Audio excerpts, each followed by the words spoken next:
What is going on, everybody? We are live. It is Odds Fight Night, Dana White Contender Series live stream, whatever you want to call it. The boys are here. We are hanging out with everybody in the chat. What's going on, everybody? Thank you so much for spending your Tuesday nights with us. Let's get started. First things first, this is Odds HQ. We do MMA better than anybody else on the planet at this point in time. Let's introduce the boys. We have got the MMA predictions guru. Guru, buddy, tell the people how you doing this evening. Yeah, what's up, man? We're back again for another Tuesday Night Contender Series, so should be a good one. I actually like the fights on this card. There's a lot of pretty good fights, but yeah, some of the odds are pretty crazy. I mean, unbettable, but yeah, it is what it is. I mean, there's a couple underdogs that I like that are now kind of even money, so it should be a good card for sure. Gotta love those Contender Series lines, man. They're out of control. Down on the bottom here, we've got Just Bleed MMA. How you doing tonight? I'm doing good, man. I hope you guys are doing the same. I hope everybody in the chat is having a great Tuesday night. It's another Contender Series. We're going to hang. We're going to try to find them spots on this chalky card. Let's have some fun, though. You know what I'm saying? That's what's up. And Cody Safdie directly below me. How you doing, my friend?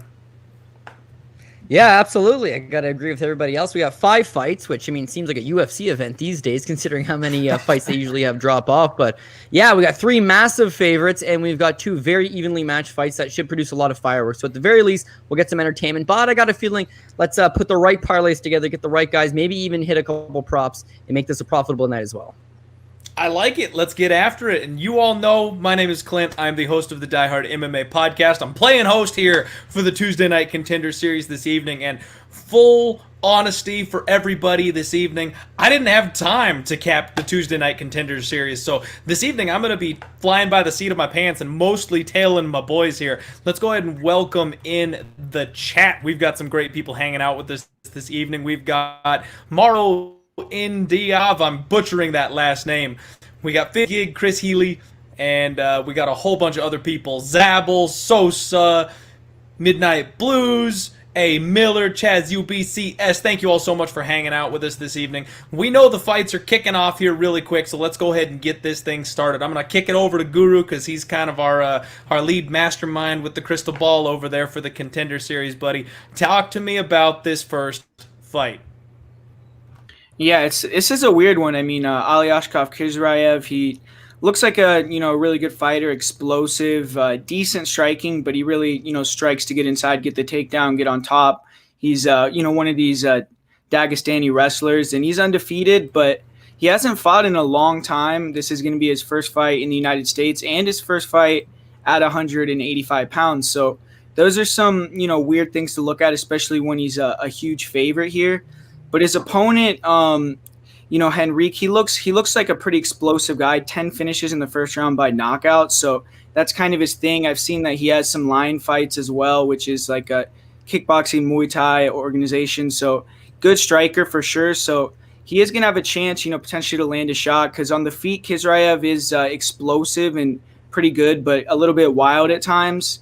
But I feel like the grappling is probably going to edge toward Kizrayev. He's going to be able to get some takedowns, and he has some good ground and pound on top. I think he could finish the fight potentially, but with the huge price for him, I wouldn't bet on that. I just don't think that. I feel like Shigemoto is dangerous enough to where you could lay off that one. Okay, I like it. Let's go around the horn. Just Bleed. Do you have anything on this one? Man, I feel like Guru pretty much bodied that one. I mean, yeah, what else can you say? Huge favorite going up against Henrique Shigemoto. Now, Henrique has a Japanese last name, and he's fighting out of Japan, but is he from Japan originally? I think he was born in Brazil. He's one of his parents. Yeah, he's born in Brazil. One of his parents is Brazilian. The other parent's Japanese. He lives in Japan now, but he's fought in Switzerland. He's fought in France. He's fought in Brazil. He's fought in Japan. He's kind of a world traveler. Sure. One thing I noticed is it seems like he fights about once a year. So he's not the most active guy. Like there's been some big breaks in there. I don't know what the deal is, if he's dealt with injuries or just isn't that busy, but he definitely seems to be a decent fighter, but he's the big time dog. If you're confident in him, you got a good number next to that name, but how often is it a good play to go against an undefeated Russian with that wrestling? I don't know, man. Maybe you put what's his name? How do I pronounce this? Aliashkab Kizrayev? I don't know. Maybe we parlay up Kizrayev, make something work here, but I don't know, man. I'm with Guru. This one might be a little too dangerous. I'm going to pass on this one, but if you're looking to make a parlay, maybe you get Kizrayev in there, but it's a pass for me, man. Okay. Cody, talk to me, buddy. Do you have a nugget of knowledge maybe that we can use to make some money on this fight? Yeah, I think both guys already hammered it pretty good. I mean, you got Kizrayev here is not a middleweight. I mean, this is his first time coming up to 185 pounds. He's fought the majority of his entire career, at 170. So now you got a guy coming off a 2-year-long layoff, fighting in the United States for the first time, moving up a weight class for the first time. And Henrique Shigemoto, I mean, yeah, he's a good-sized middleweight, but he's also a guy that all 3 of his pro losses have come at 205 pounds. So, I mean, he's fought at light heavyweight. The guy's a banger. He stands his ground. He's there. He can take a shot to give a shot, and you do not want to throw hands with him. But I do think the difference is that wrestling. I mean, we got Kurtziev that can just go. He's got a nasty single leg. I mean, as far as Dagestani, control the guy, take him down, just absolutely throttle him. Yeah, he's got all those things, but he's got a nasty single leg. He'll throw hands long enough to get a good shot, take you down, and just rinse and repeat. His fight with Yesibe Inamoto shows that he can go 15 minutes. He can just go as long as he needs to. Does he start to get sloppy? Yes. But, I mean, he just finds a way to get the fight to where he wants it. I see him controlling this fight, no problem. The one thing I do find interesting, I think fight goes the distance was plus 260. So, to be honest, as far as I'm concerned, I mean, we got Kizrayev, who's the kind of guy that wants to get takedowns and control you. Him and Inamoto, it's a good fight, but I mean, it's a lot of control, and it does go the distance. So I'm honestly thinking that Shigemoto shouldn't be this big of an underdog. He's honestly not that bad of a fighter. If he does get taken down, he's good enough on the ground that he should be able to just survive. I'm honestly thinking that you can get a really good plus money tag on fight goes the distance, or you can try your shot at minus 400 on the Russian. So unless you're going to try to use him as a parlay piece, maybe you try to put him with, for people that are looking for, elsewhere down the show, obviously Tafon and Jakui, just such a big favorite. You might want to parlay him. Phil Hawes, huge favorite, and Kurziev, those are your 3 big favorites. But again, if you're looking for a prop, take the over 1.5, potentially fight goes the distance, plus money on both sides, and hope that the Russian just takes him down and controls him for 15 minutes. You beat me to it, man. I was going to ask about the total and see whether or not this one could survive, because more often than not, I feel like when you're betting on a favorite, your fight doesn't go the distance. So if you're saying the minus 400 guy wins, you get a bit of a price break taking that minus 275 or whatever is for it to finish inside the distance. Covers you on both bases. But if you're seeing more of a grindy, gritty type of fight, hey, you don't got to tell me twice about a plus line. I wouldn't be... I'd be a little interested in taking that over plus 200 shot to see if these big boys can make it all 15 minutes.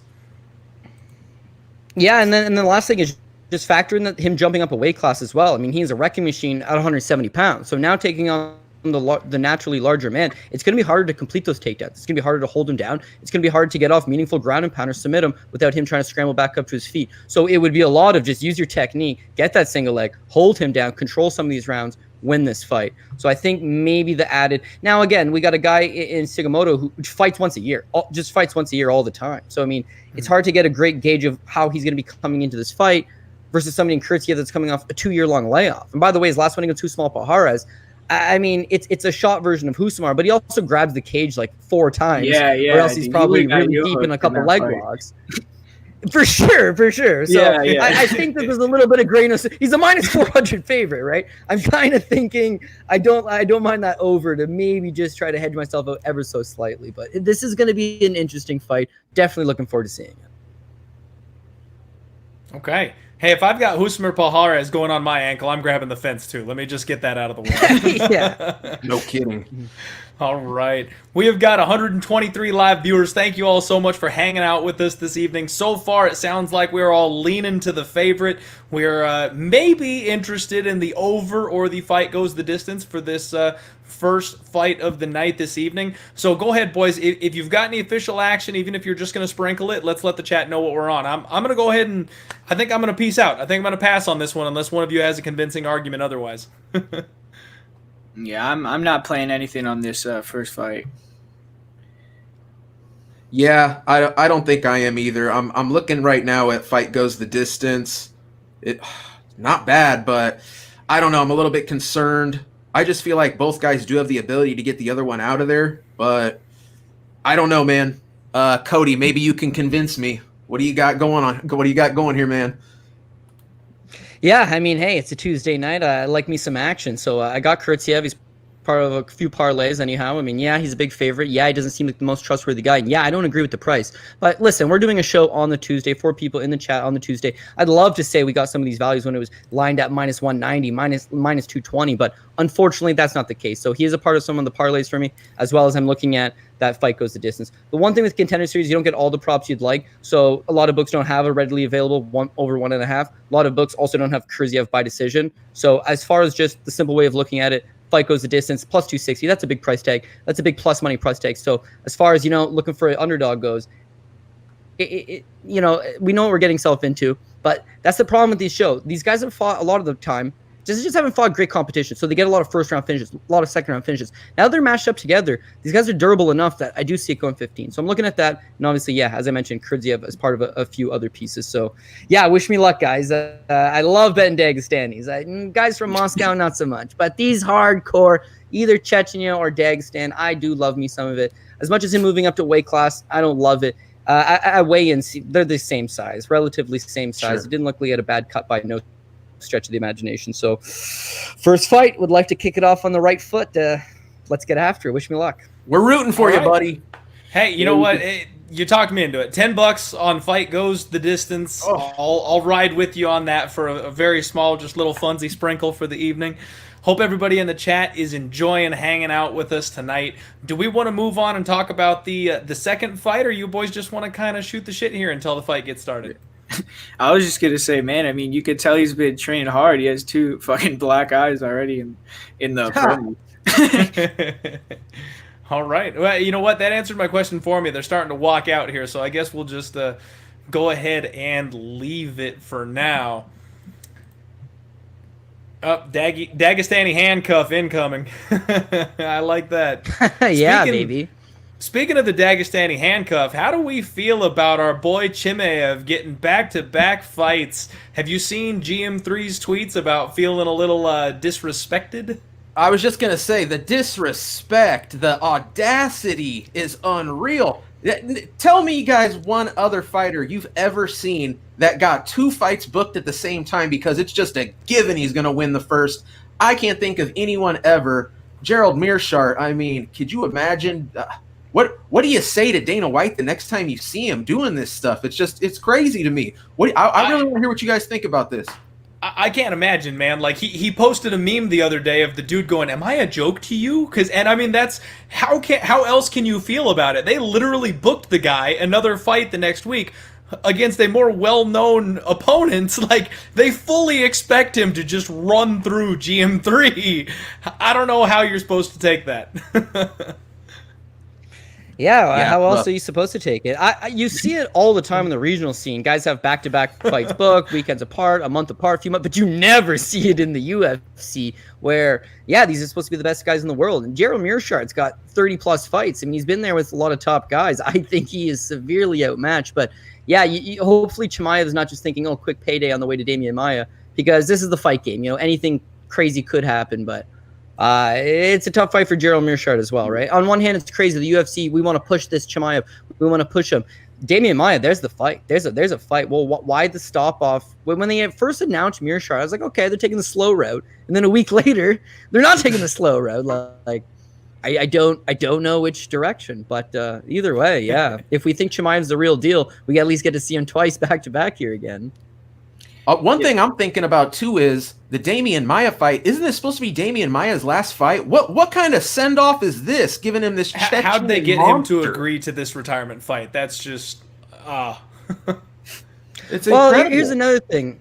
So Chimaev's fought in the UFC at 185 pounds. He's fought in the UFC at 170. Jared Mearshart's a middleweight, so you'd assume that's 185, and then Damian Maia's 170. So is he doing the same things? Is he just bouncing up and down? Yeah, I guess so. That's the fight I care about more, though. I mean, what do you guys think if he fights Maia? How do you think that would go down? Man, I am so torn on that one. I love betting on Damian Maia. He shows up when everyone counts him out, and he snaps off these 6 submissions on these young guns. But this is the kind of kid that's got that physical intensity that I feel like he really could just put a beating on the old man at this point in his career. So, how this fight started, I don't like my fight goes the distance. No kidding. They are getting after it. Yeah, but Very once the interested in that Maya takedown fight, come and though. slow it down, we'll be okay. But Here we go. Wrestle, yeah, wrestle. I don't know. Wrestle me, baby. Nice. There we go. Yeah. That's better for the over. I like that. Well, that I don't part know. might He's not already. Yeah, he's on the back. Uh-oh. The guy that fights once a year. Yeah. Oh, he's getting flattened out. Oh no. This is over. He's Oh. tapping. Oh, it's over. It's- yeah, It's he's over. Oh. Well, the Wow. parlay lives on, but the fight goes the distance. Never had a shot.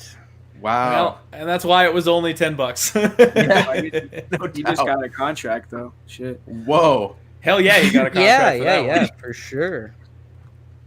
All right, Sheesh. There you over go. under Match him for up. contracts this evening. Ooh. What are you setting it at? 2.5 or 3.5? Yeah, let's go 2.5. I mean, there's 5 fights on the card. Let's say over under 2.5. Over. They I'm gonna need say guys, over. man. They're signing everybody. I would Yeah. say over too, Over That- 2.5, that's under fair. 3.5. I'm not a very sharp bookmaker, I guess. because they already have one. That's There's like a one lock, for sure. basically. Yeah, Guru already called one fight for the night. Congratulations, my friend. Yeah. Boy, that was good. Got to tell Yeah, you, I'm you know always. what? I mean, you got another Sorry, go legit ahead, Cody. prospect here. No, I mean, If I'm he just hadn't- going to say we got an impressive looking prospect. I mean, he took the first initial shot and then just took him down and smashed him up. And I think he's minus 400. So, yeah, we know he's going to be a big favorite. And that's why he's kind of got that look of the parlay piece on there. But going back to tape studying some of these fights, Shigemoto doesn't look like a bad fighter. The problem is because he only fights once a year and he's fought basically nobody that's been able to just take him down and out-grapple him, it's hard to gauge what's his grappling like. Apparently, he does train jiu-jitsu. Apparently, his ground game's not so bad, but he shows you none of it there. So as far as tape studying him, what I saw on tape was, geez, the guy's a banger. Seems pretty durable. He's got some size. I think he'll be able to last. And then what you see in real life is taking down and absolutely blown out. So good win. But yeah, I think if you're looking for good, legitimate prospects that come from the show that can go to the UFC and fight some guys, Kurziev looked pretty decent. I mean, we saw him for 50 seconds. But yeah, I mean, he factors in against some guys already in the UFC, took no damage. You could see him getting a quick turnaround. For sure, for sure. That was He'll his be first saving a fight. fight come a week or two. That was his first fight in like 2 years too. So obviously, he probably improved a lot. You know. I got to tell you guys, though, I love these professional athletes that have bodies a little similar to mine. When you see the husky boys that are a little extra flabby, got some more to love there, it's comforting. Yeah, why is it in MMA that you think MMA, man, peak physical performance, right? But yet we see so many guys who don't really have an impressive physique that have really had a lot of success. And then we see a lot of big muscled up dudes. They just, that lactic acid, that muscle mass, it just doesn't correlate to going 15 minutes. You know what I mean? Lonzo Menafield. It's just, it is wild. So, a guy like Chaz Skelly, who you look at and you say to yourself, I'm not sure if this guy works out or if he's just malnourished and plays video games, but then they get in there and they can go hard. They have good power, good strength. I don't know, man. Looks can be deceiving, and MMA makes that apparent, no doubt. For sure. I don't know why it doesn't happen to translate over that way. It's very odd, but I kind of love it. That's how Roy Nelson got to be where he is, right? We all love the guy. Oh, Gotta have man. that Well, I tell you what. mullet to go with the gut. Roy Nelson actually fights how he looks now, though. So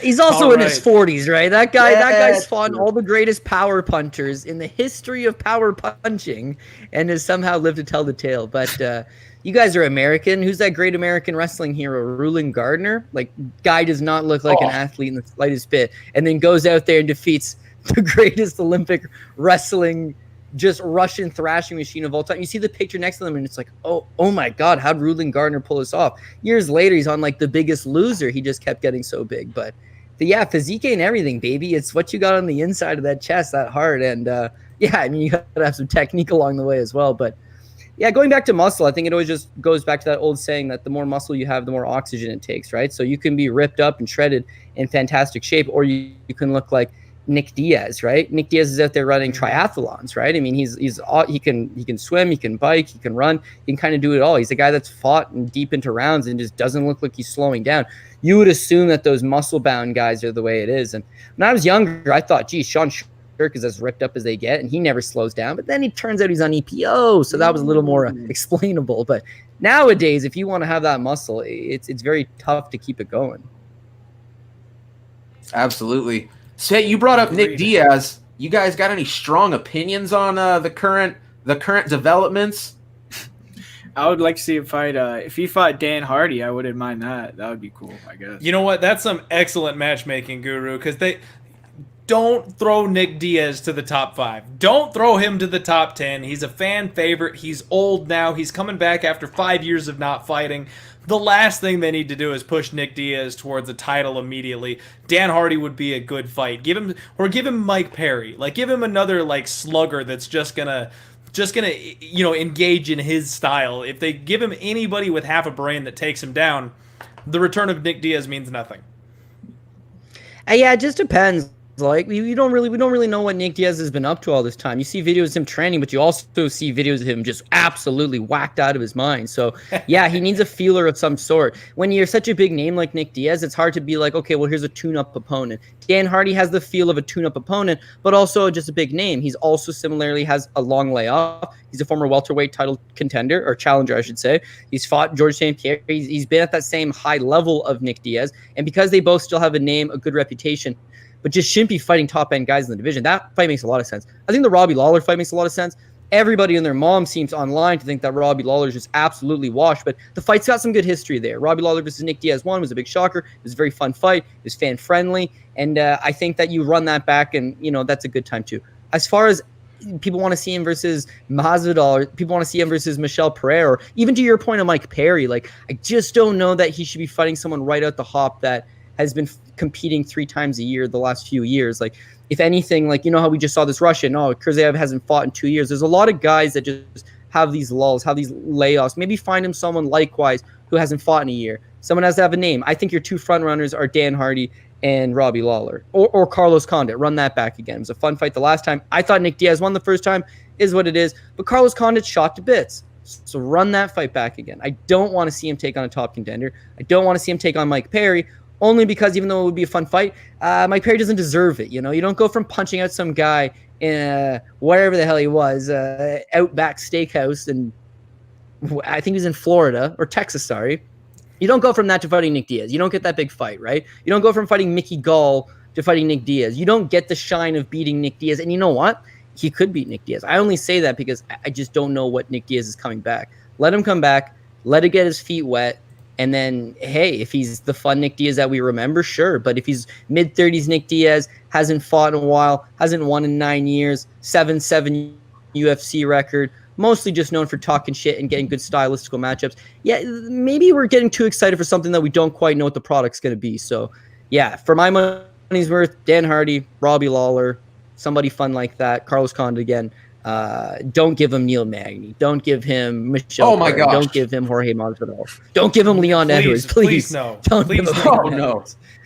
Now I will say this: if you're a guy like a Leon Edwards who's having trouble getting a fight, try to get that Nick Diaz fight. That is a big name, and Leon Edwards is gonna. I would say blow through Nick Diaz, but at this point, I think he'd be playing with his food out there. You know what I'm saying? Like, I think it would be a rough spot, Nick Diaz. I feel like Nick Diaz kind of drinks his own Kool-Aid. I'm not sure Nick Diaz is aware how good the current state of the UFC 170-pound division is.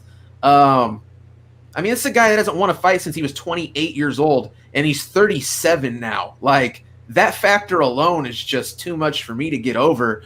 I would like to see him fight kind of a bum, get him in there with somebody who maybe he's on their last fight of their contract, maybe looking at making the move to Bellator, get him a free and easy win. And if, he looks good in that, then maybe we start talking. But 37-year-old welterweight Nick Diaz, a guy who, like Cody said, has had some Instagram posts where I'm like, I'm not sure what substances this guy's on, but it's something.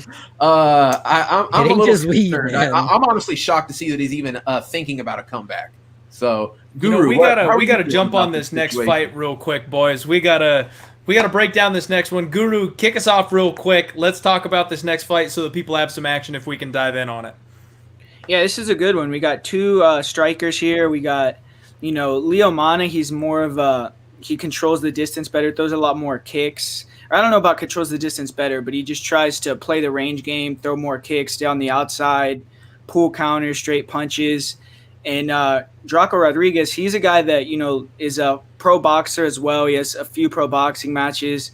And he has a high guard, comes forward, kind of like the Mexican style, really good in the pocket. He has a real nice counter left hook, and his counter punches inside are real good. So this is going to be a good fight. I think in terms of the wrestling, I mean, I watched one of Leo Mano's fights a while back. I can't remember who he was fighting, but he was getting some takedowns, but his top control didn't look good. He was getting reversed and then kind of dominated on his back. So I don't think he's the greatest on the ground, and I have seen Rodriguez hit some submissions, things like that. So potentially he might be a little bit better on the ground. And to me, I'm just going to go with the guy that I think is going to be, constantly pressuring and has a little bit more power. So I'm going to pick Draco to get the win here. He was underdog, and I did put a bet on him at plus 125. So hopefully he can get the win here. I think that he's going to get it. I like it. And hey, boys, what do you feel about syncing everybody up here again, like we did last time? At the at the opening bell of this fight, why don't we all go ahead and pause and count it down so us and the fans can all sync up together and be on the same page? I like it. Sound good? Sounds good. All right. Sounds good. Just Bleed. If you have anything to add here to Guru, hit us. Yeah, man. Well, I mean, what's crazy is the similarities. Now, not necessarily stylistically, but you look at both guys' resumes. Both guys are 6-1. I mean, both guys, the fight odds now. I mean, Guru pulled the trigger early and ended up getting Draco at a plus number. They're almost even as it stands right now. Draco's just the slightest of underdogs, but both guys 24 years old, super young. Both guys 5'9". Both guys 69-inch reach. And I tell you what, if you watch the weigh-ins, man, I think these guys are going to get after it. They seem to really have some attitude. I think both guys really, really want to win this fight and are going to go for it. You know what, though? I actually have this fight to go the distance. I want to say Draco's only been finished once, and Mana, I don't believe, has been finished at all. So this could be one of those that actually comes through. So I do have a small play on this one goes the distance. Okay. And Cody, if you want to fire off real quick, man, got anything to add? Yeah, I also had Draco Rodriguez at slight underdog money, and I also do agree with Just Bleed that I see the fight going the distance. Draco Rodriguez was like a super talent as an amateur. I mean, he finishes off his career 13-0. Actually defeated a top Canadian prospect by the name of Jordan Graham, who was 6-0 at the time. This guy looked phenomenal as an amateur, turns professional, and again, it's a lot of the same thing. His one loss is to Tony Gravely. That's a 5th-round stoppage. Tony Gravely now fights in the UFC. Tony Gravely, black belt in BJJ, also wrestled collegiately, and is just far older. He's 10 years older. He's got 3 times the amount of pro experience. It's kind of a bad matchup. It was for the King of the Cage bantamweight title. That's why it was a 5-rounder. Even though he's getting taken down and controlled a lot in that fight, he kind of fights his way through some bad positions. He gets mounted, he almost gets submitted, and he always figures a way to get back to his feet, keep boxing. His best path to victory, obviously, is his hands. I mean, as a Guru mentioned, he's a former pro boxer, 2-0, 2 first-round knockouts. And again, this is a guy that doesn't throw a whole lot of kicks, loves to set up, just straight boxing combinations, stuff the takedown, work this guy over. I see him being a little bit crisper than his opponent here. I think that Leo Mano Martinez is more of a wild dog. He kind of throws more of like looping hooks. He shoots a lot of takedowns, but nothing's super clean. Like a lot of the time that he shoots a takedown, he ends up pulling you on top of him. I've seen this in 2 or 3 of his fights. It's just a bad tendency. If he wants to fight to the ground so bad, he ends up pulling his opponent on top of him. Against a lot of these guys that can't grapple, against Rodriguez, I don't know that's going to be the case. So I'm hoping Rodriguez just outboxes him standing, keeps the fight standing, stuff the takedowns where need be, and ends up drilling it out. Now, for people who might remember the name Draco Rodriguez, he actually got signed to the UFC a year ago to fight Marlon Vera, UFC 239.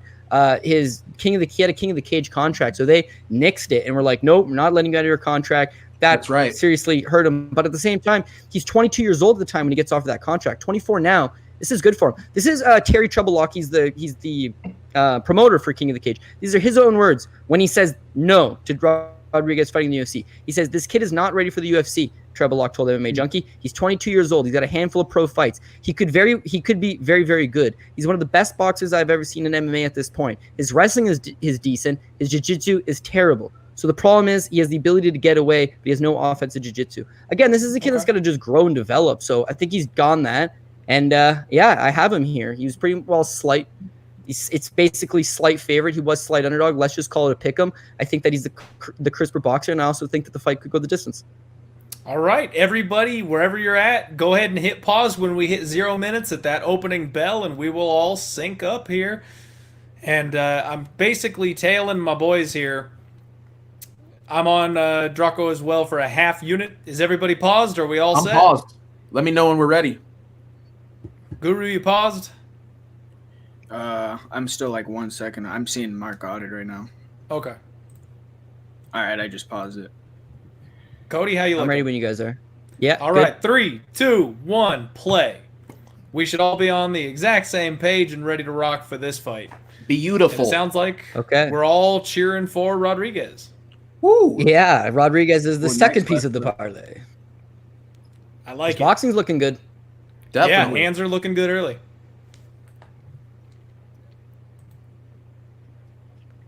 Yeah, that And, left landed good. He's already reddened up from that shot.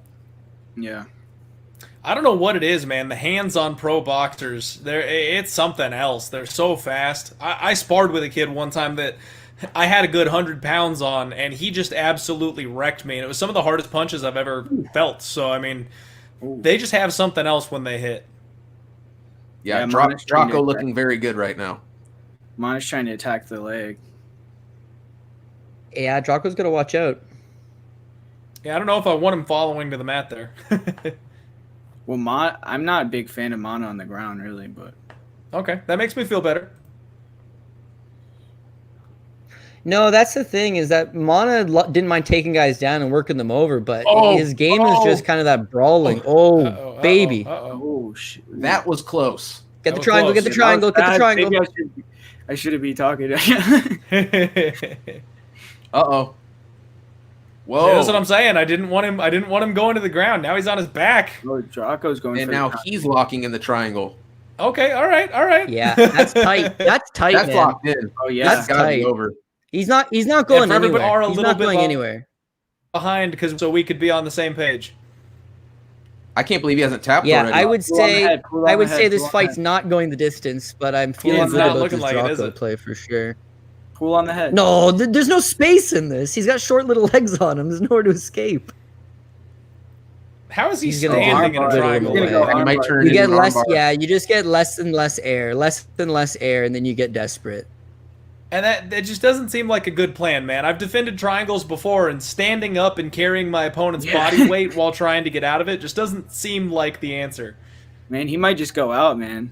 He I hope he did. doesn't blow his He legs. did go He's out. gonna Oh, okay, all right. Oh, he's out. There he is. Let's go. There he There is. we go. Woo! Dang it. Hell yeah. All right. That was- All that hail was a- Guru.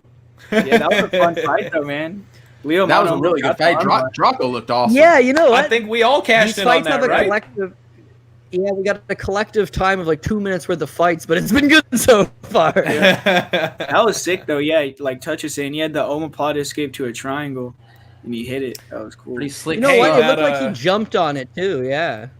That over under 2.5 contracts is pretty much dead, y'all. I think we're for yeah. sure getting. got two. We're for sure hitting that over. Yeah, Man. that's Hey, me and that's just an easy Bleed 2 took the contracts over right two off and the a bat. half. Props Yeah, to Mano, for too, sure. man. How could you say no to that as far as contract? Mano For sure, went out, for man. sure. He tried to get out of that as hard as he could. Man, I'm just bummed I didn't get on that sooner. I'm glad I got on the train. I got plus 105, so I squeaked in there. But yeah, some of you guys got a much better number than I did. Yeah, well, I had fight goes the distance, and I was only 14 minutes and 30 seconds off. Dang. You know what, though, in your defense, and this is just the crazy part about MMA, but it literally Draco Rodriguez's last fight, he goes the distance with an opponent who is 6-13. Yeah. Goes the distance with him, controls him, beats him, but goes the distance. Now he gets what's apparently a legitimate prospect, and he just blows through him with the first round triangle. You Yeah, never know hey, on we were- Contender Series, folks. Yeah, you what- just never know. We were worried about Draco going to the ground, and then he reverses position.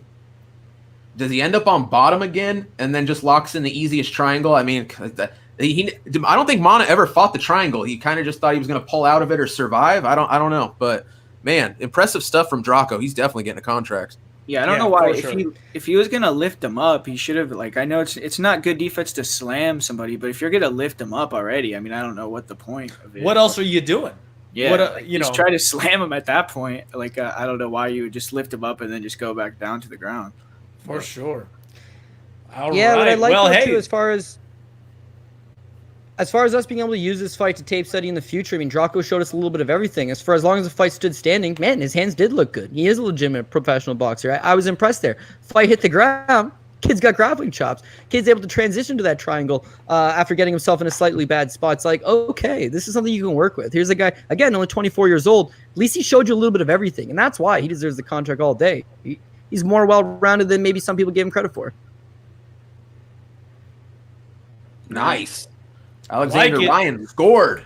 I like hooking it. him up. We got some cash flowing here on a Tuesday already. I like it. Let's Yo, it's all good, Sosa though, man. I see him he keeps commenting. I guess he just lost. Whew. Dang it. let's It happens. let's start on that next fight a little early this time. Everyone, we didn't leave them enough time to get their bets in. So, Guru, if you wouldn't mind, kick off. Let's chat about it here. Yeah, this fight, I mean, the line to me is kind of crazy. I mean, we have Phil Haas, who everyone kind of knows Phil Haas, I would assume. You know, he was on Ultimate Fighter. He already fought on the Contender Series. He's fought in Bellator. And he was known kind of as a blue chip prospect in the past. And maybe he could still be a blue chip prospect, but he's 31 years old now. He's had a couple setbacks. But, you know, he's pretty good on the feet, on the ground. He's a real good wrestler.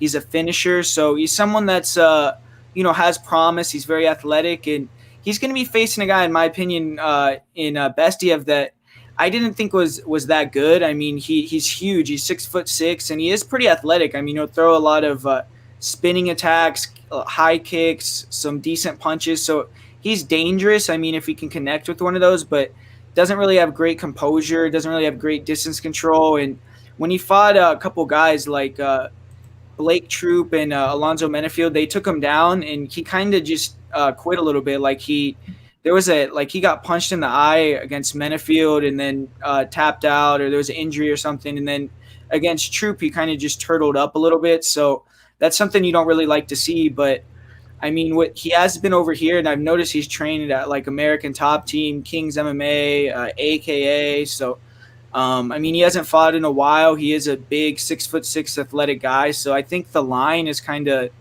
I wouldn't bet on Phil Haas, someone that's dropped the ball before. But I mean, I couldn't pick Bestiev just from what I saw. He doesn't look very good. So Phil Haas should take him down and finish him most likely. All right. Yeah, Another man. fight doesn't go the distance. Just bleed. Pile on, buddy. Well, I tell you what, if you guys saw the weigh-ins, wow.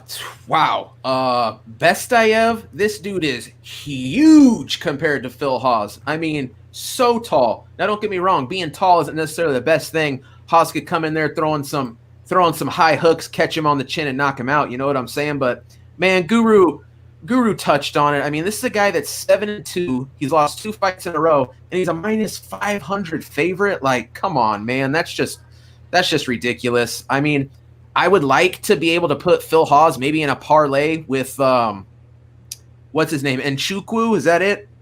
Nchukwi, excuse me. Nchukwi, but you're just not even getting anything at this point. They're both just too steamed. I don't know. I hate to say it, man. This is a pass for me, but I don't know. What do you guys think? Does this one have any chance to go the distance? Is this one definitely finishing inside? I don't know. What are there any props or anything we can dig up on this one? What do you guys think? I know Kazi's never even been to the third round. Well, there you go. I mean, Okay, that's a good do one. we have odds on fight does not go the distance? Because I'm guessing it's probably minus 300 or so. Let me see if I can find something on that. Yeah, I mean that's kind of the book on them is that Cody, while fight he's goes looking, the can you help distance my is guy plus out? 300. Oh, Yeah, it's minus 400 that the fight does not go the distance. I think that's what everybody's leaning on. Listen, Phil Haas is more of just a one-round guy. I mean, he's an athletic specimen. Obviously, we do remember him from the Ultimate Fighter, but the biggest takeaway wasn't just that, you know, he came up on the Ultimate Fighter short and all this. Is that prior to going onto the show, he was touted as John Jones's lead training partner. He himself says, I win rounds off Jones all the time. John Jones Whoa. agrees. The guy wins rounds off me in the gym all the time. Phil Haas is going to be the man. He gets Andrew Sanchez in the very first fight to get in the show. Andrew Sanchez ended up winning the whole series. So kind of a tough bum break for him. And Phil Haas doesn't look good. He's viewed as a disappointment, despite the fact that he had to fight the eventual champion. It is what it is. Now he gets Lewis Taylor in World Series of Fighting.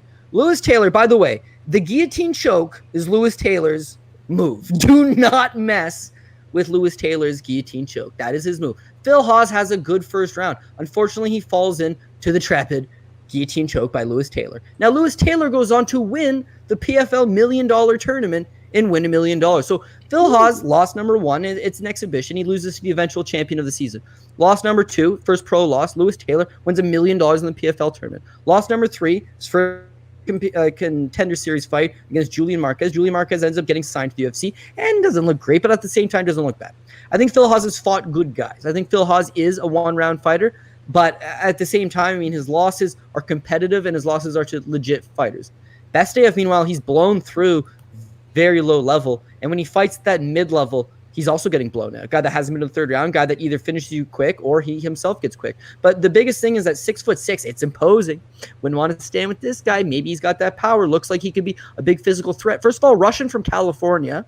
So he's not a Russian from Russia. Keep that in mind. Second of all, it's just like that 6'6" really plays against him when he's on his back. He's just a fish out of water. He's too big, too long to explode and get back to his feet. And Phil Haas, for as much issues as he has, guy's explosive. Guy has a good takedown game. I would just hope that crew at Jackson's tell him, listen, take this man down. That is your easiest path to victory. That's the path of least resistance. Go for it. And Bestayev, as Guru mentioned, he's trained at all the top gyms in the world, but there's got to be something to be said about hopping. Why do you go for American Top Team, and then you're at AKA, and then you're at Kings? Like, these are all the best gyms in the world. Did you not find what you were looking for? Was it too tough? Like, why move so often? I don't know. But I got Haas. The one thing I will admit, losing a good competition or not, is that, yes, he is a first-round fighter. He's very heavily muscled, and I don't know that his cardio is going to carry him all that much. And he's just got this look of a guy that once he starts to get tired and desperate, maybe ever so slightly, he kind of looks for a way out. You do not want to bet those guys at minus 400, minus 500. It's kind of a big price tag. So I'll admit, I'm the sucker that's got these guys parlayed. I do have some Phil Haas, obviously with our first fight of the night, obviously with our main fight of the night. Big favorites, kind of parlayed some of them together. But Haas, even though he was kind of that mid-range, he's the second biggest favorite on the card. He's just got, as we say on my show, apple pie shitter. He's got apple pie shitter written all over him because he's the kind of guy that looks good for that first 5 minutes, goes out there and puts it on you for that first 5 minutes. And because Bestayev looks like the kind of guy that can't go 5 minutes, maybe will succumb to it. That's why I got Haas. But the longer this thing goes, a part of me is definitely going to be worried. I hope Haas just goes out there, takes him out as quick as possible. Obviously, fight doesn't go the distance, minus 400. Lines maker thinks it's not going the distance. Lines maker thinks Haas is the winning side. I think he's the winning side. Hopefully, he just takes him out there quick, and we roll on with the good times. There you go. Good stuff. And I heard, I think the last time we had a similar conversation like this is, I believe fighters that have been on Contender Series 3 times are undefeated. Can anybody confirm that stat? I know a few of them have won for sure. I don't know if 100% if it's undefeated, but yeah, I know like Dontel Mays did it and he won. And then who was the person that just Jamie Pickett just recently? Yeah, we were just talking about it like a week or two ago. And I think the magic number is 3. I think they're undefeated if they've made it their third time on the show. There's probably a couple other ones, but third time's the charm, baby. Come on, get it done, Haas. I would love to go against this guy. Like Cody said, he smells of apple pie shitter to me, but I don't know that I can in this particular spot. I'm just going to sit back, relax, enjoy this one, and I will sweat for my boys that have him mixed into parlays. Yeah, best of luck. It's kind of funny. I think it's kind of funny, now too. We though. can go back to talking about Chimaev and Diaz. Yeah. The last thing I want to say about Haas, though, you got to admit, it's kind of funny that he comes out for the Ultimate Fighter, and they're just, this guy's going to be legit. And he loses. UFC's laughing at him. They're like, okay, buddy, don't sign him. Don't offer him nothing. He goes to World Series of Fighting. Then he doesn't look great in World Series of Fighting. And they still give him a Contender Series fight. He gets to fight for a contract, and he loses. Okay, buddy. All right. We'll get another Contender Series fight. I think that there's the hype is there because like what you see in the gym is like, oh man, this guy's gonna put it all together eventually. But then what you see in the cage, not quite there. You do see a lot of guys that go to like a sports psychologist to kind of get over the hump, get over the hurdle. Like I wonder if maybe Phil Haas is not just his own biggest enemy when he's in there. Who knows? But definitely the guys that have trained with him, trained around him, been around him, just got nothing but good things to say. And they keep talking the UFC brass into giving him one more shot. So this you got to figure. As you're talking about 3 times the charm, you got to figure Haas has got to do something here, or he might have to find some other employment. No kidding. Fool me once, shame on you. Fool me twice, shame on me. Fool me 3 times, you ain't getting a 4th shot on Contender Series, bro. Sorry, you better get it done. This dude is so big, though, man. That's at a certain point in MMA, size freaking matters, man. This guy, I don't know if he knows how to use it or not, but if he knows how to stay behind those long arms, that could be a problem. And he looks to be in great shape. He does. I mean, he hasn't fought in a long time either, so who knows? He's been to all those camps. Maybe he'll come out here and look amazing. But How long has he been off, Guru? Like almost 2 years, or maybe. Dang. Okay. Well, that ain't good. Oh my God! He just about fell out the cage door. I think he fought in November of 2018. His last fight. Man, I feel like we do that whole let's get synced up thing, and then it only lasts like one fight. I feel like somehow the streaming gets us all off by the time the next fight rolls around. Oh, that's too bad. Am I ahead of you guys? Yeah, see, I'm on a TV, so I gotta like pause and go with the TV. But I'm sure it starts off a little ahead of the streams. I just saw him almost fall out of the cage. Yeah. So yeah, you're like a good 20 seconds ahead of me. Dang it! How did that happen? I don't know. Guru, Cody, are you guys ahead of me that far too, or is it? I see Phil Haas like. Phil Haas just is walking out now. He's like kicking his shoes off at the checkpoint. Yeah, I'm like where you're at. Okay, I don't think I'm too far ahead of you guys. No, he's just at the checkpoint. Yeah. Okay, perfect. Looks shredded. Hopefully, you know what? He kind of got a similar build to Alonzo Menefield. I know, bear with me here. And he kind of is a one-round fighter similar to a Alonzo Menefield. I know, hear me out here. Bastayev got smoked out by Alonzo Menefield. So let's go Phil Haas. Let's get it done, baby. I mean, you have to think Phil Haas is a way better wrestler and grappler than Alonzo, but. Yeah, and another thing about him and Jones being tight is they're both 31. They're both at Greg Jackson's, but they both wrestled collegiately at the Iowa Community College, right? So, I mean, they've got similar roots, similar upbringing, similar pedigree. It's just John Jones is the greatest all time, and Phil Haas never quite panned out. But, no, he's got a lot more skills than Menefield for sure. It's just he's got a similar gas tank, I think, in that. I don't know. It's tough. Menefield either goes and throws hammers and can last 5 minutes, or he decides not to throw anything at all in the last 10 minutes. I don't want to see that from Haas. Haas is kind of a good starter. He gets a guy that gets after you quick. I don't want him to see him do the same Menefield. And the way Bastayev fights, it's like you got to get this guy out quick. And I hope that's what he does. Haas just got to get after him. Speaking of Menefield, did anybody make any money on OSP this past weekend? Oh. I had the over 1.5 talking with you guys, and that's it, because I had Menefield and I had slight Menefield by decision. But the 1.5 is the only saving grace. Overall, not a good fight. I was this close to pulling the trigger on that over 1.5, Cody. This close, and then I don't know, something made me stay off of it. So I'm a little bummed I didn't take that shot. Yeah, I don't know. Yeah, I went 6-1 on the card. It had Menefield 1. I would have hit the full card parlay. Now don't get me wrong, 7 fights, nothing crazy, but it would have been a decent come up. Yeah. What were you gonna say, Guru? I said I don't know if it was like OSP looked really good or it was just Menefield just looked terrible. Oh, it was Menefield looking terrible. OSP was throwing a lot of kicks, like, and the counter left was really nice at least, but yeah, I think he was lost, man, because he tried to up his gas tank. He tried to, like, change around his fighting style. He's always been that one-round brawler, and now that he's trying to go 2-3 rounds and be able to win a decision, I don't think he's built for it, and I don't think he's used to it. So, anytime a fighter does that, the first time they're mixing up their style. Oh, boy. Yeah, Haas is striking. Oh, man. Haas is going to flat him. Almost landed that spinning heel kick.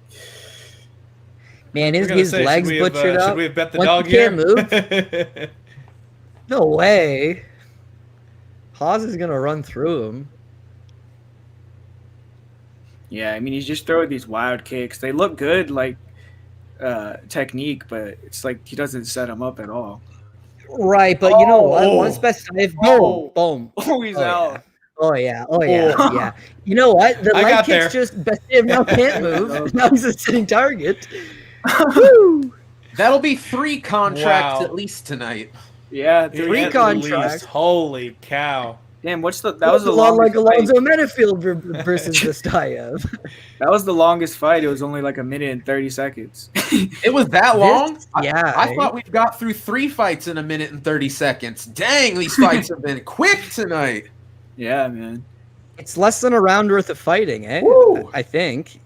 This Yeah, is we were at absolutely 3 minutes and 10. We were at 3 minutes and 10 seconds coming into this fight. So yeah, we're probably around the 5-minute mark. Wow. We're gonna have the shortest show in history here for the Oh, Dana White kidding. Contender Series. 2 more fights No, to 'cause go. they're gonna- Wow. They're just gonna slow the pace, and we'll be talking about Nick Diaz versus Dan Hardy. Oh for my another God, hour. no kidding.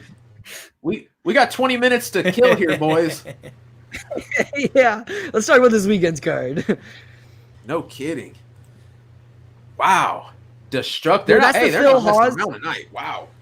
That's the Phil Haas you always hear about, but very rarely see. But hey, hopefully he's turned the corner, right? Because he showed you no wrestling there, and that is kind of his go-to base. But yeah, I mean, again, you hear so many good things about him, and then he kind of now that was the first round. I guarantee you if that gets halfway through the second, I'm rethinking this Haas has turned a new corner. But good for him, man. We'll see what they decide to do with him.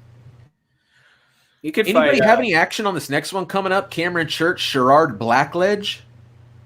Yeah, I have a bet on Blackledge in this fight. You feel good about it? I mean, it's hard to say. I mean, Church, he looks like he's gonna probably throw more volume, come forward, but he's kind of wild and a little bit green. He does look like the more physical guy, and I've seen Sherrard taken down, in his amateur fights, but he has a pretty good front headlock series. He's a tall, long guy, kind of a sniper. And I just think he's going to catch Church as he's coming in with the shot and knock him out. So could be a front knee, could be an uppercut. Church does duck his head a lot. And, I just think he's going to be, the cleaner guy and just catch him as he's coming in. Blackledge trains at a syndicate. Is that right, Guru? Yeah, man, yeah. But he's more of a striker. I mean, I've seen him around, but I don't know him too well. But, I mean, he's definitely been working a lot with his grappling too. So, yeah, I mean, I think he's pretty good, man. I mean, he has a real slick striking, real crisp, and I just think he's going to be able to, counter Church's wildness and knock him out here. Hey, that's good enough for me. Let's see if I can get that goes the distance that I was only 14 minutes off. Let's see if we can get back on here with Blackledge. Hey, and tailing my good friend Guru here. I'm already 1-0 with the dog line. I am guaranteed at least an even running night. So let's go, Blackledge. Cody, what's up, buddy? Yeah, sorry. I hate to be the guy that goes the other way, but I did have Cameron Church. It's nothing against Sherrard Blackledge. I just think he's a little bit green still. He's a guy that has no base to getting into fighting. He was not a wrestler. He didn't do jiu-jitsu. He was not a boxer. He didn't do kickboxing. I guess by his own account, he left Maryland, moved to Las Vegas, was working at a McDonald's, and then goes to get a free turkey at a Thanksgiving turkey giveaway. And as he's waiting in line to get a free turkey, he meets a pro boxer, and that pro boxer is like, "Oh, you should just start fighting." So he just walks into Extreme Couture, great gym to walk into. And now you really see the kid putting it together. I just think it's a little too much for him too soon. He had a decent amateur record, 7-1-1. As far as his professional career is 4-0. He just hasn't really fought in all that many people. Beyond that, he was supposed to fight Drew Fickett a few months ago. That's a slap in my face. I'm a huge Drew Fickett fan. Drew Fickett's also a massive alcoholic, hasn't won a fight in a very long time. Shouldn't be in a cage against anybody, let alone an up-and-coming prospect. So I don't really understand the matchmaking of that fight. But just getting onto it, what I've seen from tape is that, yeah, he is the longer rangier guy. He definitely has the cleaner technique. One thing I've noticed is that his takedown defense is not very good, and also he has trouble fighting off his back foot. So whenever opponents tend to charge in and close the distance, he kind of has trouble backing out of the pocket, moves back on a straight line, allows his opponents kind of a chance to attack in that given moment in time. Problem is that a lot of the guys he's fighting just aren't all that good. Cameron Church, meanwhile, I mean, he is aggressive. He just moves forward and throws the entire time. I'm a little worried about his cardio because you haven't really seen him get extended into later in fights. But as far as the fights that he has been in, his cardio checks out the whole way through up until the finishes, which have been coming. Now, he fights Joel Scott, 99 journeyman, is what it is. He takes Joel Scott there in the second round. Notable that he lost his vision in the first round. Took a punch, lost his vision in the first round. Says he regained his vision in the second round and then knocks out Joel Scott. That's like a perseverance moment. It's like, oh, he comes through. 1 month later, he took his last fight, the Alex Sanchez, 6-1 in Combate Americas. And man, I mean, he just moves forward and throws down the entire time. Now, one thing you notice in that fight is he is extremely hittable. And that's going to be a big advantage, obviously, for Blackledge, is that he's the cleaner striker. He should be able to intercept him. He should be able to pick him off. But Cameron Church, with everything he does get hit on, nothing phases him. Nothing hurts him. He eats it and keeps walking forward. And that kind of pressure eventually breaks down his opponents. So I think this is a 50-50 fight. I think it's a very close fight. When the line opened, Cameron Church was a slight favorite. So maybe you go say, hey, geez, 50-50. I want that underdog, that pick. But with Cameron Church, it seemed like he just had a little more experience. He was a little more ready for this moment. And I think he was going to be able to maybe pull it off. As far as just as we were talking about with Blackledge, he didn't have that amateur background. He didn't have that pedigree. Cameron Church was a 6-time amateur kickboxing champion. So even though he's super wild, and let me tell you, when you see his striking, you're going to think to yourself, this guy does not look like a kickboxing champion. I said amateur kickboxing champion. And also, yeah, I don't know. That's just his style. He's just one of these guys that's aggressive, moves forward, and throws down. So to be honest, I think that if he could mix in his wrestling, it'd be a good way to secure some rounds and potentially get, if this does go farther into the fight, secure 2 of the 3 rounds and get the job done. But I just think that forward pressure eventually takes you down. Now, when the fight first got announced, just like everybody, I think Extreme Couture, right in Las Vegas. They're in Las Vegas. This kid's done rounds in the Apex many of times. Well, the advantage obviously has to be with him. But there's also got to be something said that they've been using a lot of guys from Extreme Couture on short notice around these Las Vegas cards, and he wasn't exactly one of them. So I think they realize he's green. He needs a few fights. This is a fight between 2 guys that are still young in their career. But I just got the impression that Cameron Church was ever so slightly a little more experienced, a little more polished, and should be able to come away with at least 2 of the 3 rounds if it's going to go to the decision. So I got Cameron Church. Do I feel great about it? No. Is he one of my parlay locks? No. But yeah, he was the guy I had the least trust on the card. But if you're making picks on all of them, I did pick Cameron Church. I like it. Guru versus Cody. Let's get after it. This ought to be fun. See what happens. Where are we at? Okay. They're starting to make the Oh, man. Cameron Church with the big old gauges. Better get them taped up, boy. Don't get that ear ripped. Yo, I'm going to give a shout out to this viral video, right? Yeah, Drew Fickett's story. Got one too as well. He's East Coast, and he's just walking over to the tables with like the piss of the beer, you know? It's just like the less than a quarter of the beer, and he would just pour them all into one glass and drink that. This is professional fighter, UFC veteran, choked out Josh Koscheck with a rear naked choke in the UFC, drinking the swill off random beers in a dirty nightclub. Like, man, Drew Fickett. But I love Drew Fickett, by the way. I'll always have his back, but not exactly the most inspirational story. Gotta love it. Hey, shout out to the chat. We've got 190 people hanging out with us tonight. Do us a favor, smash that like button if you haven't already. Head over to Odds HQ. Make sure you subscribe here to the channel. Give us a retweet. Give us a shout out on social media. Thank you all, because without you guys, we wouldn't be doing this, and we are having a damn good time this evening. Let's talk. Did we talk about the over and the under? I was having a little bit of internet connectivity issues. Did we talk fight does or doesn't go the decision on this one? I don't think so. Well, get us started here, Just Bleed. What do you feel like, man? Well, I'm looking at the numbers. What do we got? We got fight goes to a decision. You can get plus money if it goes to a decision, but man, gosh, these fights, we can't even get one to go past halfway through the first round tonight. I don't know, boys. That's a risky proposition. You know, sometimes it just feels like, especially on these contender series, there's just something in the air. You know, there's just that energy about an event. I learned my lesson already tonight. It ain't gonna be no go in the distance for me anymore. So I don't know. I'll have nothing to do it. I ended up backing Guru. I did put a little something on Blackledge here. Let's see how it goes. But I don't know. I guess we're due for one to go. We're due for one to go the distance, right? So I guess it depends on how you look at it. They're all going. We're due for a fight to go 30 seconds. That's what I don't know. Little risky to me, so I'm gonna back off on that for sure. What do you guys think? Anybody else feeling like they're taking any over under action here? I mean, I'm hoping for him to catch him and knock him out just so he can get a contract. But like Cody was saying, Church is a super tough guy, looks really durable. He's never been in the third round either, though, so that's something that you have to look at. But I could see it going to decision, to be honest with you, especially, if he can't finish Blackledge. I don't know. It's interesting because I think both guys could finish each other, but I do think that it could go to decision too. Yeah, they're both undefeated, so neither one's ever, been finished. So maybe it could happen. Not a lot of experience though, you know what I'm saying? Eight professional fights combined. I don't know if we can get a good read on whether or not these guys can go the distance or not, Yeah, that was definitely my concern with Cameron Church, is that he hadn't been the distance. So I really want to get a read of if this guy just fights full throttle all the time, and he does. Sure enough, he has to gas out. But he's got a kind of a decent amateur career to him where he didn't really show a propensity to tire. And throughout his pro career, yeah, he just puts it on these guys until they succumb to it, and he looks fine. So yeah, that's a lot of assumption going on my part. I'm assuming that he's going to be able to go, but yeah, my gut pick here is that fight does go the distance, just because both guys are fighting, a decent opponent, maybe somebody that they haven't fought that level in the past. If you look at Cameron Church, maybe he's fought some soft opposition. Blackledge isn't that. He's a legitimate prospect out of a legitimate gym in Las Vegas. Meanwhile, Blackledge has fought a lot of lower competition. Cameron Church is not that. He's an undefeated pro fighter who's got a lengthy amateur kickboxing pedigree behind him and seems very durable. So yeah, they're going to bang, which is going to make you nervous the whole time. But I got a feeling I could see the overs hitting this.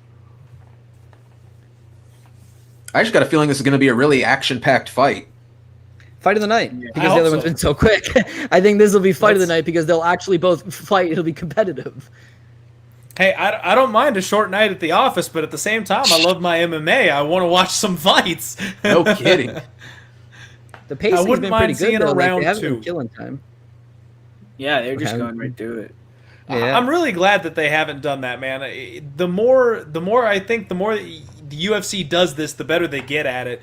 And it's up to the station to fill that empty airtime. You know what I mean? There's no need to replay 20 trailers of these fighters talking shit to each other to stretch the card out. Like, just move on to the next fight. Keep the action coming. I love it. Yeah. Yeah. I'm with you, man. I'm telling you what, these ESPN Plus cards, too, are so notorious. The commercials, there's like 2 or 3 that they will just grind you to death with. And by the time it's even the main card, you're like, if I have to see another Carl's Jr. commercial, I might lose my mind. Oh, my gosh. What do you guys watch Bellator on? Is it Paramount? Like, do you guys is that the station? Because the commercials on Paramount are the biggest dog shit you've ever seen in your life. It's the same 2 tattoo nightmares and some other bullshit. Like, oh man, yeah, no doubt. Yeah, these guys are banging. Oh yeah. Come on, get this take. Woo! Yeah, get it. Wow. Whoa. Woo! Yeah, the Bellator cards there is actually pretty decent though for this weekend. We got 2 of them, right? Yeah, Friday and Saturday. Holy cow. I think the amount of MMA this week. Fights on Friday, I don't know. Yeah, damn, Sherard's looking good, man. Besides the low kicks. He's tagging him up. Ooh. That was a good little counter right as he came in there. Beautiful jab. Yeah, I'll admit, I mean, Church is super hittable. I just need him to take these shots and keep going forward. Yep. The takedown attempt by Sherrod definitely kind of caught me for a loop. Like, I thought maybe he'd be wanting to stand up as well, but that's a good game plan, Make him think about it, but also if he does got cardio issues, it's like grapple him a little bit, tire him out. The Church is just a junkyard dog, man, and that's how I like my guys. You can tell. He's just walking through it, man, coming forward. Yeah, I tape studied him earlier because he's got he must have spacers. He wears the big tape on the ears. And I was like, oh man, who else wears that in the UFC? Him and Andre Feely, but I guess it doesn't affect you. But man, he just fights like he's kind of half reckless, but he puts it on you. But problem is that you can't fight like that forever. No, he reminds me of without the ground game.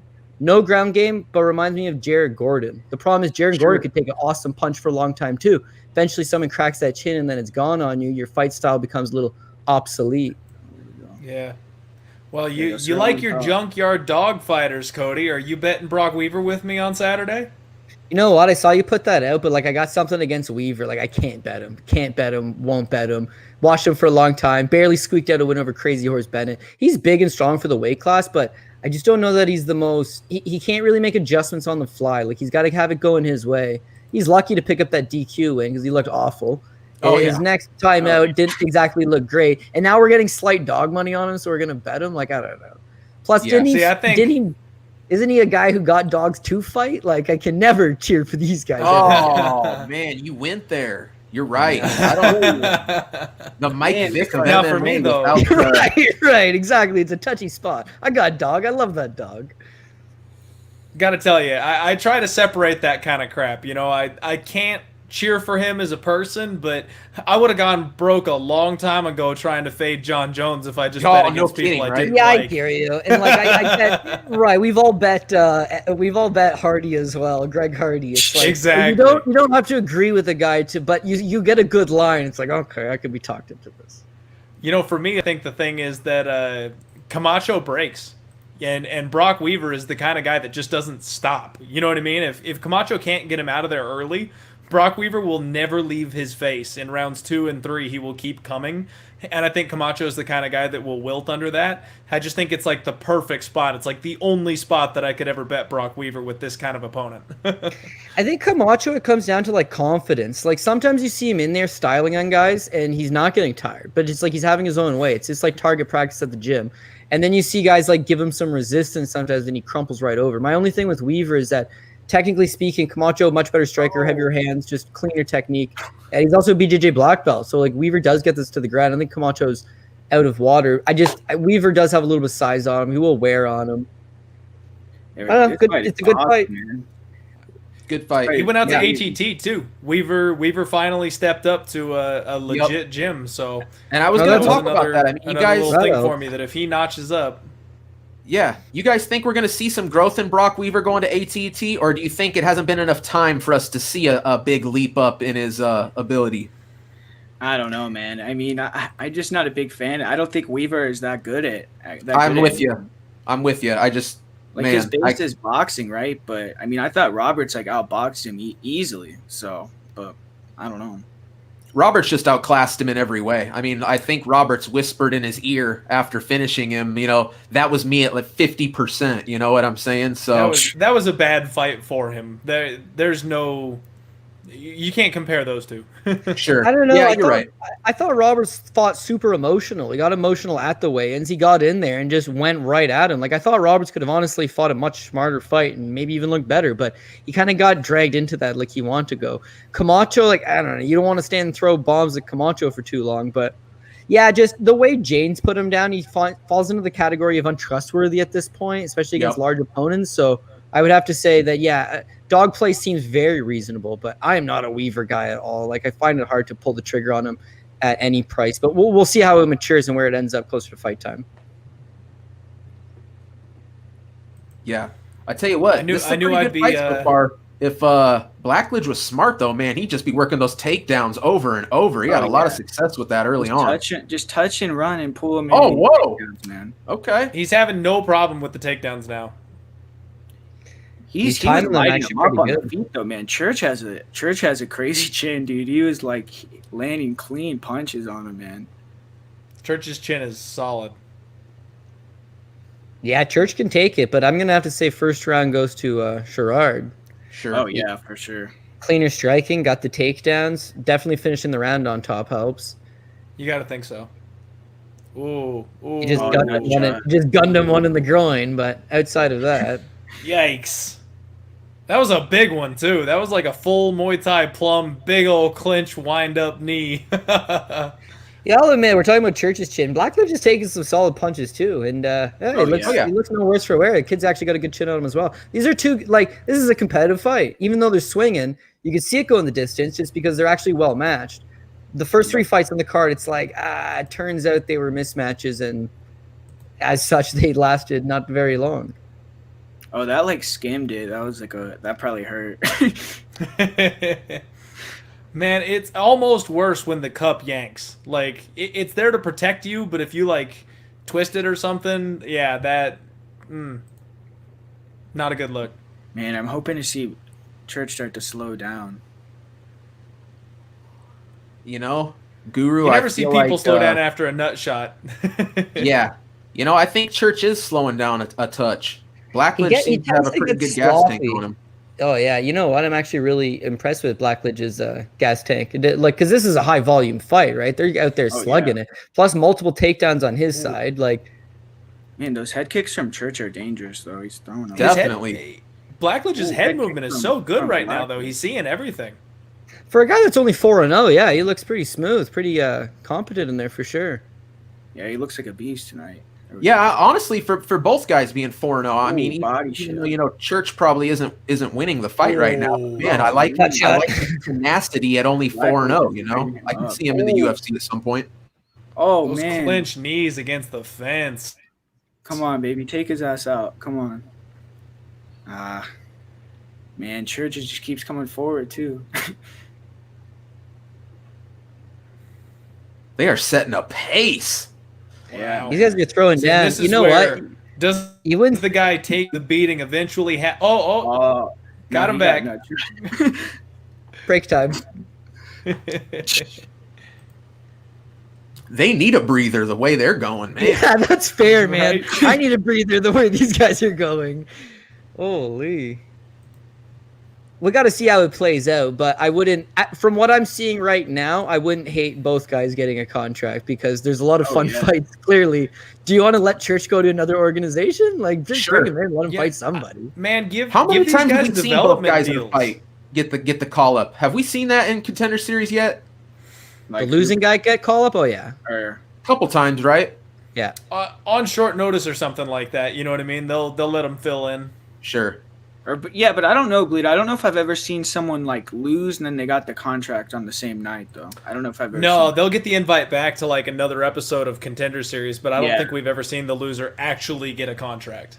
Not in the Contender Series, but Stephan Bonner. I mean, you can lose and get a contract. You just got to throw everything in there. Oh, But, boy.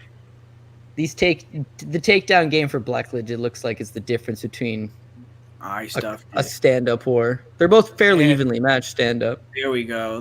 Oh, good trip, good trip. There Yeah. we go. I was worried he wasn't going to get that for a second. Great Get fight. Get out of his guard. Maybe I don't even know about his guard, but No, this is a fantastic fight, and I mean, hey, two, three really quick finishes to start our night off, and then a grinding battle between two evenly matched guys. This is fantastic. there we go. Yeah, I would figure this is fight of the night. Pretty Oh, good. yeah. Gotta be. This might be the only one you consider a fight of tonight. The rest have been blowout. Yeah, that's very fair. Very fair. indeed. Dagestani handcuff. Church is Beautiful starting to get technique. I love that. tired now. Real tired. See, and this is where you probably see a guy like Church start to wilt. Like, the guy just keeps taking you down. He's taking your best shots. You're on your back again. Like, this is where, like, in my opinion, you kind of start to see fighters fade a little bit. Yeah, he's throwing up submissions though. Like he's game. He's going for it. He's got to be tired, but I mean, the guy's it sounds cliche, but like he's a warrior. That's for damn sure. Yeah, he's one of these guys you could tell like he loves to be in there and fight, man. I don't think he'll be like giving up, but he definitely looks like he's a little tired now. Though. If he could have stuffed a few more of these takedowns, yeah, who knows? This thing could be they could be both gassed out throwing. I'd favor him ever so slightly, but you can't give up 4 takedowns. Boy, I within tell you 2 what, rounds. though, one thing to look for in the future, Blackledge gets in there with somebody with a really strong armbar. He's I giving it don't up, know. yeah, a few times. But this is why you go back to their green, right? Like Blackledge looks good. I think Church looks okay. Blackledge is up 2-0, or it should be up 2-0 by the end of this round. But back, man. Is the guy ready to go into the UFC? Would you like him to see him in the UFC taking on experienced veterans? He's 5-0. So as much as he should get the contract, I'm not against those developmental deals. But it's Sure. like let him fight Great in point. LFA a few times. Let him fight some up and comers in LFA, some journeymen in LFA. Maybe get him up to 8-0, another 3 fights under his belt, and then yeah, he's only 27 years old. It looks like he's coming into his own. He's got good technique. I hate seeing guys get in there like I guess Chase Hooper did get a developmental deal, but you just see a lot of guys pushed a little too soon just because they have a good performance over another guy who's roughly at their level at the time. It's like Luis Pena. Like he kind of reminds me a little bit of Luis Pena's style too. Yeah, and Pena, a lot of people Now were we all know excited Luis for him, Pena but was a little yeah. overrated. Oh boy. He's fought some good guys, though. I mean, That's yeah, true. he's definitely overrated considering he's always a minus 350 favorite and hardly ever looks like anything better than an underdog. But yeah, I think it goes back to if you've got a name, you got people like you, the price is never particularly great. Hey, we got a question here in the chat. Are we doing Bellator picks? I'm pretty sure Guru does a dedicated Bellator episode, if I'm mistaken, right, Guru? Yeah, I'm probably gonna get that out probably until Thursday though. I'm thinking it because yeah, I mean they have 2 events, so I have to look over both of them and probably I'll give you a couple plays for the both of the events for sure. Good stuff. Woo. Wow. Just Bleed, Cody, either of you guys doing anything Bellator specific this week? Man, I haven't really cracked into it. Don't get me wrong, I've looked at the matchups, but I haven't really studied, I haven't gotten into any tape study, anything like that. I think I've glanced over the odds. I just as of last night got figured out, all my picks and starting to formulate a game plan for this Saturday's card. So I'm going to get into it. I'm definitely going to be looking into it, and I think there might be some decent spots here on this Bellator, Ooh. So nothing yet, but I think we could have some good betting opportunities coming up. Man, this fight is awesome though, man. It is. This might be Whoa. the fight of the season for a White Contender Series. Yeah, this is great. This is one of those weird ones where it's such a good fight and both guys are doing awesome, even though it's a clear 2-0 in my opinion for Blackledge. Yeah. Yeah. Like, how is the guy clearly winning, but it's still like a damn good back and forth, evenly matched fight? Freaking You know MMA what? scoring, man. The takedowns is the difference, right? Yeah. He's got 5 takedowns. He scored 2 in the first, 2 in the second, and he's got 1 now in the third round. So Yeah. It's MMA, right? As much as we love, I'm the only one here that took church, right? So I'm going to be probably taking this loss here in a few minutes, but yeah, it just goes back to it's MMA. It's not kickboxing. As I mentioned, he's a 6-time amateur kickboxing champion. He was wild, he was loopy, but he was aggressive. He wanted to engage, but it's not kickboxing. It's MMA, and Blackledge is showing why he's a much more well-rounded fighter. Again, I'd like to see them look at the contract, but remember Anthony Romero? Anthony Romero pitched a shutout. He looked really good, didn't get the contract. I almost get the impression that Blackledge, if he doesn't get a finish, he couldn't miss out on the contract just because when they're standing, Church is going for the finish. When they're on the ground, Church is trying to submit him. When Blackledge is on top, these ground and pound's not ferocious, man. He's mostly just holding him down. Yeah. Yeah. He's Blackledge not going to also. get a We got a hot contract take in the chat here. victory. Yeah. Blackledge also, I mean, have we seen him even attempt one submission? He's just kind of comfortable he's staying in guard. Right. He's not going to Yeah. get a contract if he wins a decision, I don't think. Well, I tell you I'm what, telling you guys. he's got fierce I'm competition saying- for a contract already tonight. Oh yeah. I'm saying development deals. Both these guys are very inexperienced. I'm saying Dana says we're giving both of them a development deal. I love it, Clint. That's my guess. Somebody Yeah. fire off the tweet to Dana White. Let him know we want 2 development deals. We like both guys. Yeah, man. I wouldn't mind seeing him fight like for the LFA belt or something. Yeah.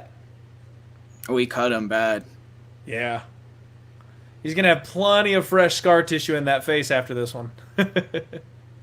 Oh, Church. Yeah, and the biggest slap in the face is this is the kind of fight that could have ended up on the UFC card last week just because they were down to 7 fights. They could have moved it. And you get 50 G's all day with a fight like this in the UFC. True. Fight like this on Contender Series, you get a developmental deal. Yeah. Like, God damn, man. What a slap in the face. I wanted the money. Oh, man. That is the killer. It's like, oh, man, I donated this plasma to the Octagon and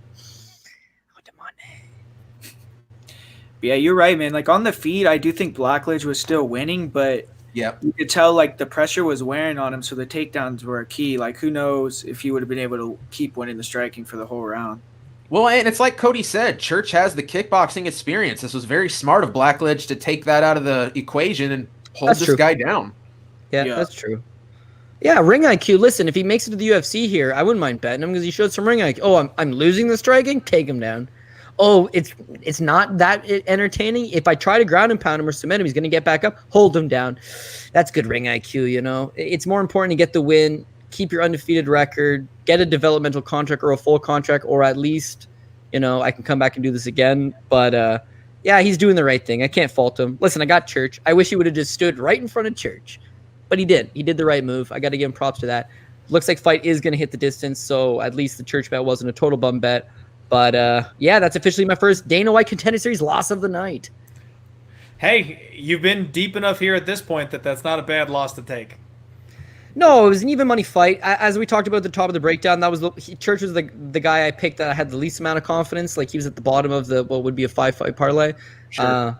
But at least fight going the distance was plus 105. It's slight. It's slight plus money. Nothing to write home about, but at least it softens the blow for sure.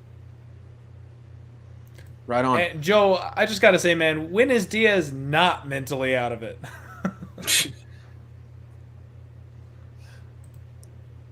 He looked better than he did when he had the interview with Ariel that one time.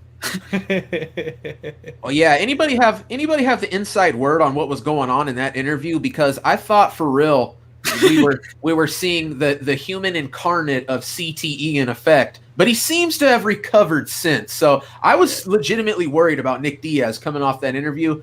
I think there were some substances involved, though. I'm not so worried anymore. I was going to say, it's always substances with the Diaz brothers, man. Yeah, but it's always been like weed. Like, oh, man, these guys got weed, right? But now it's like, man, this is more than weed. Like, sometimes he goes off on these tangents, man. If that was some weed, that guy's got some incredible weed. I'll tell you that. So. I was going to say, if that's weed, then yo, hook me up. But in all fairness here, you guys watch Fight Lore and Fight Pass, him versus Joe Riggs. They just retell the hospital story. Love Great it. story. Everyone's heard it a million times.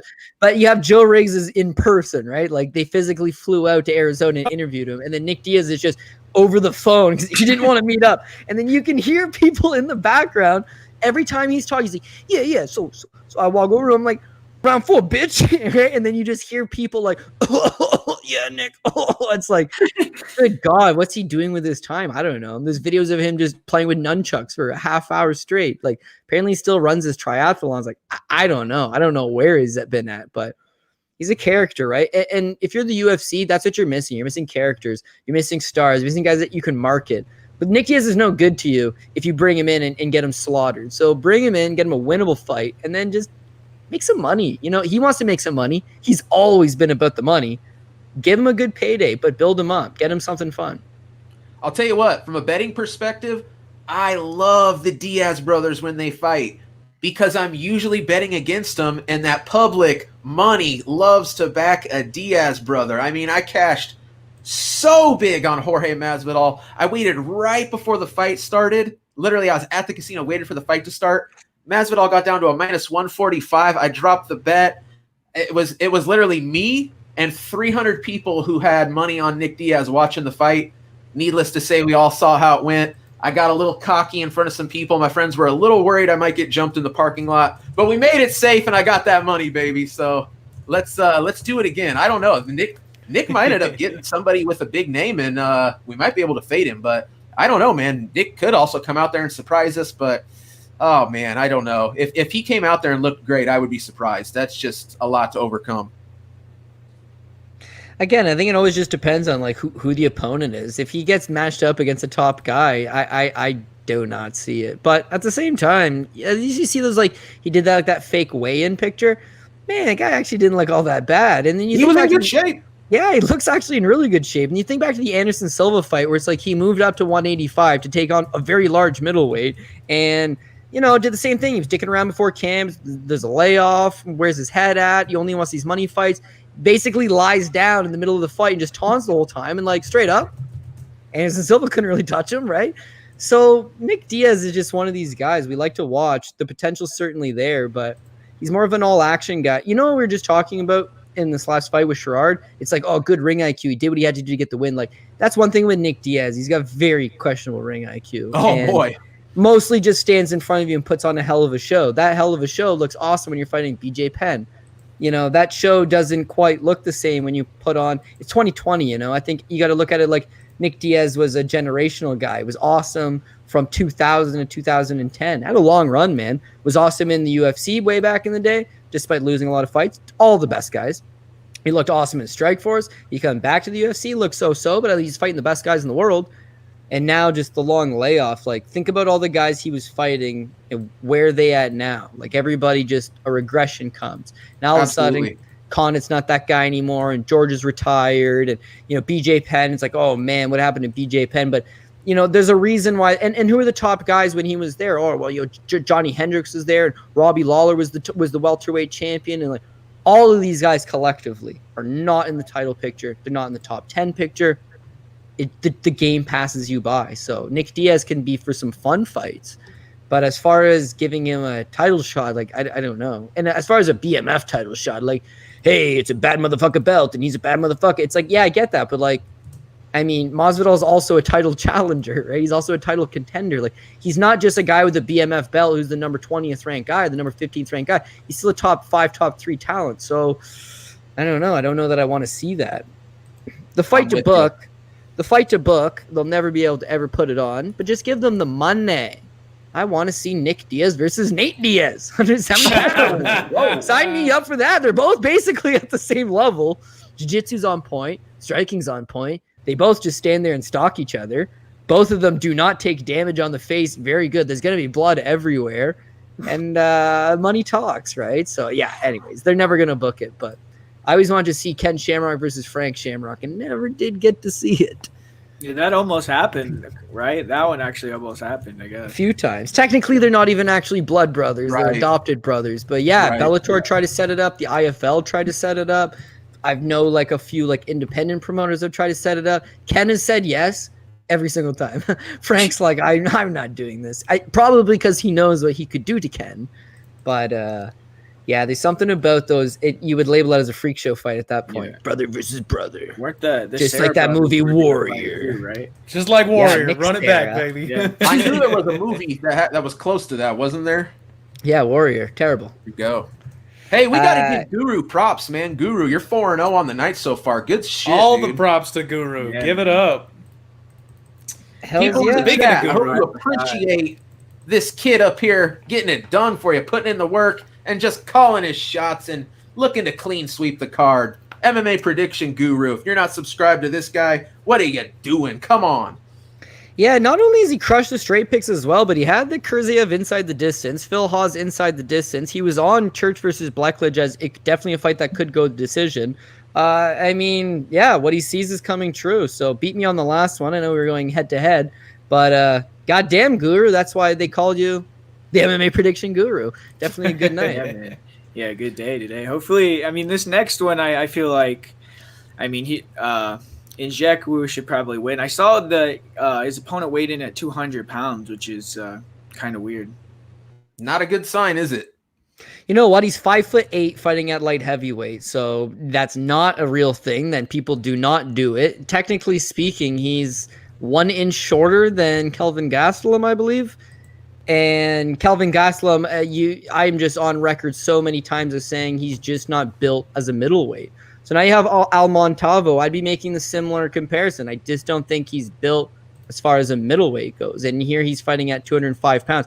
I get that he's stocky enough. I guess that he's carrying a lot of weight. But his last fight in Destiny MMA prior to this one was at 185. One would have to figure that 185 is his natural weight class. And it's a huge indicator when you come and you weigh in at 200 pounds that your walk-around weight is probably 200 pounds. Meanwhile, your opponent, not that, standing at 6 feet tall, not he's the biggest guy, but him versus William Knight. William Knight obviously got the contract last week. You see it's just like, man, this guy's physical. Like, he's strong. Like, he's bullying around William Knight, and you see William Knight is just built like Jared Cannonier in the chest. Like, he's thick, big, strong guy. It gives you the impression that's like, Nzechukwu is, he's a strong physical guy, and I think that'll be the big difference. I think he'll be able to control Al. He seems to be the better striker. He seems to have the better ground game, but I think the ground game is where he'll have his best chances. Just take him down, use that size, use that control, and beat him down. One thing with Nzechukwu is that it's kind of hard to tape study this guy. There's just not a whole lot of available info, but from what you do see, it is impressive. It's impressive enough to think that he will take on a natural middleweight in Montalvo, who just doesn't quite to be seen to be at his level. And then also his size, right? So that I got this one going inside the distance, but that's minus 400. There's nothing to be made there. Nzechukwu is minus 650. There's nothing to be in there. Your best hop is that you still got some parlays still kicking it, and then he's obviously a parlay piece on those. Yeah, this is Well, actually there the you first go. fight for him at 205 too. He's been fighting at heavyweight, and then the Yep. fight with William Knight was, I think it was like 225 catch weight or something like that. Yeah, he weighed in at 222. It was a 225 catch weight. So it's like now you got a guy dropping down to light heavyweight. It's like, oh, he's finally filling out his form. He's a Team Lloyd Irvin guy. And we were talking earlier about, oh, geez, you can't shit on a guy for the Michael Vick syndrome. And, like Greg Hardy, like Lloyd Irvin got some shit in his closet, man. But my God, this guy he's a jiu-jitsu wizard. He just sees things before they happen, like one step in advance. And yeah, he runs a cult out of Maryland. I'll admit it's definitely a cult house, but my God, a talented cult house, people. And I honestly do think that Njoku is going to be able to just, his wheelhouse would be get this fight to the ground and beat him up. But here's a guy dropping down to 205, finally in his weight class, finally filled out, looks good, and gets a guy moving up a weight class, kind of there to play cannon fodder to him. So we got our fight of the night already. We got our 3 rounds already. This might go back to one of those first round finishes. Yeah, the one thing I'll say about Al, I guess, like he is, he's going to be smaller, so I'm sure he's going to be pretty fast, and he does throw bombs. So, I mean, he's live, I guess, in the first few minutes to get a knockout. But yeah, I think that Njoku is probably better than him everywhere.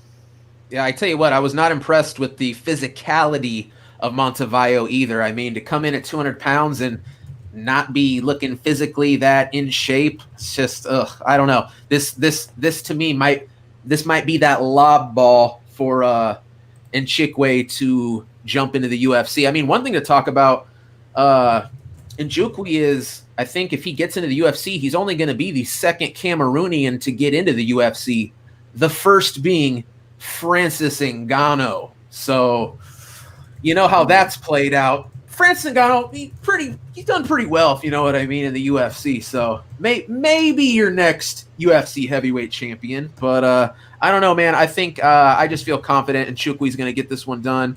But like you said, Guru, Montevideo, he can throw those hands. I think he's going to have to catch him early if he's going to win. Other than that, I think he might get taken down and beat up bad. Yeah. Outside of Ilir Latifi, can you think of any 5'8" light heavyweights at the top of your head? Oh, he's a heavyweight now, Cody. He's a 5'8" heavyweight now. Yeah, and Mario Rinaldi was the only. Oh, Jeff Monson. Monson's 5'9". You know what? Monson's even an inch taller. Yeah, there's a reason why you don't see 5'8" heavyweights. Or how tall was Daniel Cormier? Oh, he's 6 foot. Oh, 5'11", I think. Okay, because I was gonna say I thought he was under 6, but it's not by much. Yeah, at least he fills out like close to 6. Yeah, he's not a big heavyweight by no stretch, but imagine him having a 3-inch height advantage over another heavyweight. Like, does that seem like it makes any sense? Hey Mills, I don't know, man. We'll see how the week plays out. I haven't looked too far into it. I'd like to throughout the rest of the week, but I just don't know if there's gonna be enough time. Yeah, looking at it, I think that the big like what jumps out. I probably like. I don't know, Phil Davis. It's going to go to the decision, I think. Phil Davis by decision, try to get a better price. Kaz Ngannou at that price tag? No way. Like, Gabrielle Holloway's a big gal. That was the first thing that jumped at me was how is Kat that big of a favorite? And Ed Ruth, Taylor Johnson, we also remember him from Contender Series. Like, he just goes way too hard, way too fast, and isn't able to sustain it. Against Ed Ruth, I don't think he gets those takedowns against him. I don't think he breaks Ed Ruth early. Got Ruth, again, he's a big favorite. Raymond Daniels, he's very one-dimensional, but they've been matching him up appropriately. Rafael Carvalho is a former champion. I got him ever so slightly. Tyrell Fortune, minus 600. Like, man, I thought the same thing as Timothy Johnson, but unfortunately, maybe he can't take a punch. So Jack May's a large man. If he just gets the early takedown, he should smoke him. Leslie Smith, too big of a favorite. Keith Lee, too big of a favorite, although he's starting to get a little better. That's Kevin Lee's younger brother, by the way. Looks like it's more of a heavy favorite card. He looks like he's got the pieces, man. Are you? I'm not a Keith Lee guy at all. I used to watch. He was signed to a Quebec promotion up in Canada, TKO, and I just was not impressed with him at all. And then he goes to Brave CF, looks kind of suspect, and now he's in Bellator. I still think he looks very good. 240 is too big of a price tag for me personally, but he's young, and being that he's got that pedigree and that his brother's Kevin and his brother made a lot of improvements and got big, Keith Lee's definitely in play to make, to become a legitimate prospect. From what I've seen, I'm not super high on him. I'm just going off highlight reels, I guess. I haven't really dug into him, but like the little bit of him I saw, I kind of liked. So I just kind of put a pin in him, like, check this kid out at some point. Haven't got there yet. I know his last fight he was like plus 400 and he won. But Yeah. And how the pendulum swings. Plus 400 to minus 250. Oh, only MMA, baby. Yep. Yeah, exactly. You got to go Overrated beat one a week, guy. underrated the next. Yeah, and I think with Sean Bunch, that's the guy who he fought his last time out. Sean Bunch is a wrestling coach over at American Kickboxing Academy. He tried out for the Olympic squad wrestling. Like, he was supposed to be a legitimate wrestler, but you know what? Outside of that, he just doesn't got much of a well-rounded game. But you guys remember TJ Laramie got the contract on Contender Series not that long ago. His younger brother, Tony Laramie, who I think is better than TJ, he fought Keith Lee and absolutely beat the piss out of him. And that was Keith Lee's pro debut. And then since then, I mean, I see he's matched up with a lot of, lower record guys. So it's hard to gauge like how good is he? Who knows? His other two losses are both split decisions. Again, mid-level competition. He could be getting better, but watch out for Tony Laramie, man. He'll be in the UFC. That's impressive, man, because I got to tell you what, if you like Tony better than TJ, I thought TJ looked phenomenal, so I'll definitely be on the lookout. Yeah, I used to matchmake some of Tony's amateur fights, and just he's get the full package. Like, the wrestling's on point, but his striking's just unbelievable. And he struck with a lot of guys like Mark Hominick, fought in the UFC, obviously fought Jose Aldo for the world title, WC vet, and just like Canadian icon, great striker. He said Tony would come in, he's 16 years old, and would take him tit for tat to deep waters and hurt him, And he went out to Rufus Sport. He's training with Dustin Ortiz. They're saying this kid's the real deal. He goes out to Vegas a little bit. The one thing is that he doesn't really seem to be as motivated as TJ. Okay. A lot of time with siblings, it's like the guy who's got putting in the work is going to go a little farther. Tony's also had a few injuries. But, like, man, he's coming off a win over Claudio Ledesma, former Bellator standout back in the day. And, like, this is a young kid, no business being in there with a 35 veteran, let alone winning every single second of the fight against him. So I think if Tony just keeps himself together, keeps his head on his shoulders, he could be a special talent. Man, Matavo came to fight tonight. Definitely. Yeah, they're banging in this fight. Oh yeah. When his movement and if you got in Jakuli at 650, you're definitely not liking this opener. Oh man. The way that Matavo is moving in Jakuli, he's having a hard time hitting him. When he does land, you can tell it's hurting him, but he's struggling with the speed. You know what? It said on Jakuli when he's coming out just now, or when he was coming out to the ring there, it said at the bottom he's like a French kickboxing champion, but he looks super stiff and rigid in there for a guy that's based his kickboxing. But you know what? Montalvo already looks like he's starting to tire a little bit. Yeah, hands are low. Yeah. He's going back. He's just throwing sloppy stuff, and everything's starting to get a little more telegraphed. Yeah, still beat on it though. Yeah, he's still alive. He's still alive as a dog. He's throwing, but his best chance would have been to get the first round knockout. For sure. This guy has like a scary presence in there. You could tell, like, whenever they're close to each other, Matavo like wants to get away from. Oh yeah, I think you're right. It's just like Knight, man. I think Matavaus felt his power and is like, whoa, let's keep it. Let's make sure I'm rolling with the punches no matter what this guy's throwing. Because if I eat one of these square on the chin, I'm going to sleep. What is with this wave of these superhuman freaks, man? You got guys like Knight, you've got Njoku, you've got Kennedy Njoku, you've got Alonzo Menefield. Like, we have this run of these just brick shit houses right now that are coming into the UFC. So a lot of these are like the African fighters, man. Right, I was just gonna say African MMA is gonna take over, man. I mean, these guys got built. Well, they got phenomenal athletes. Maybe they just haven't had the best training systems and infrastructure in place to develop a world champion. So you see a guy like Usman, well, he had to come to the United States. And, a guy like Francis Ngannou, well, he had to go to France and then get to the United States. Like, the potential, you kind of got to come to the United States at some point. But there's no doubt you take that type of work ethic and that type of upbringing and that type of athleticism and give them all these things that they've been missing. World champions, man, and you're definitely seeing that. I mean, there's just like you mentioned, you know what, Njoku could be the second Cameroonian to the UFC. Third, actually, I think currently we have Francis Ngannou, obviously, and then my boy Remy Theru Sokaju, the African assassin, who, by the way, had to come to Temecula, California. But again, I mean, these guys, they're going to start taking over. You're going to start seeing more of them as the sport populates. The same thing with China. You don't really see a whole lot of fighters out of China, but the same thing. I mean, Sanda and Wushu are traditional martial arts in China. Wrestling's not traditional. BJJ's not traditional. So they just don't have the background. They don't have the base. But now you're seeing it's getting more popular. Now you're seeing businesses come in, and you're seeing American wrestlers go to China because now that they can be paid to teach these Chinese fighters how to wrestle. And you're just going to see the next wave, man. It's going to be the same thing. Like countries that are overpopulated, that have less opportunity, where it just builds a tough blue collar fighter. And once they get the resources, I see very positive things. Freaking Beach Boss cracking me up here in the chat. He's not wrong. We can never mention Alonzo Menifield's name can never be mentioned again. Oh, I'm telling you. I got him a one-way ticket to Fade City. He's Voldemort. Yeah, exactly.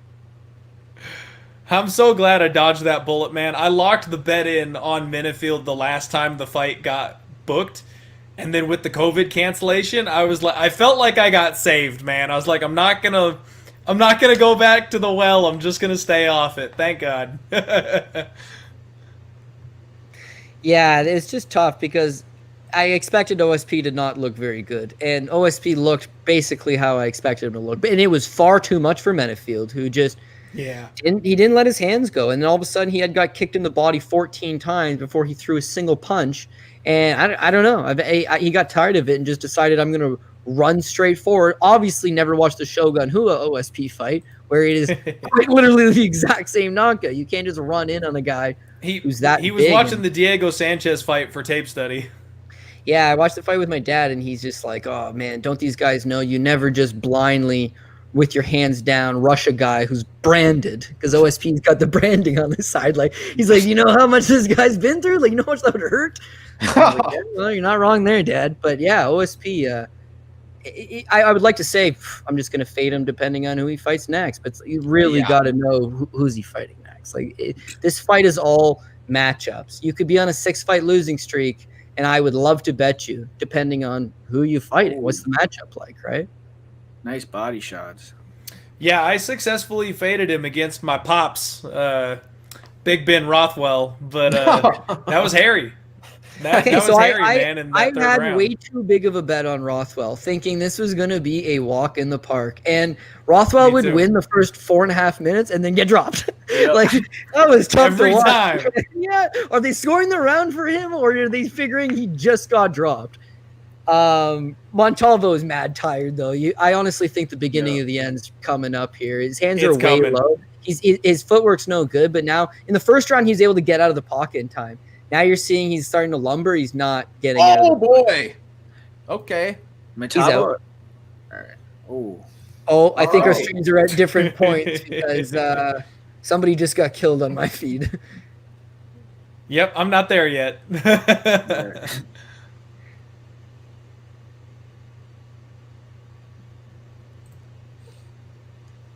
Am I the only one that hasn't seen the kill shot yet?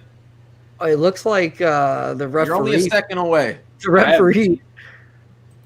Yeah, you got to be close. We weren't that far apart. Oh, there it is. Oh my God. Yeah. All right. Okay. You know what? You got to keep your hands up, man. Oh shit, his hand was up too. Oh well, there you go. You know what though? He was trying that kick. Through the guard. That one just really got through, so. Yeah, he protected his chin and it hit him right at the top of the head, like the forehead. Unfortunately, when you have a guy that his last fight fought at 222, and as we've already established, is a freak of nature athlete who is a former kickboxing champion, that kick landing anywhere going to do some damage. But a drum roll, MMA Guru hitting the 5-for-5 also didn't have that fight going very long, so he had that inside the distance there as well. And boys, I'd love doing the show with you, man. It seems like being passed around, but Guru quickly becoming one of my go-to guys.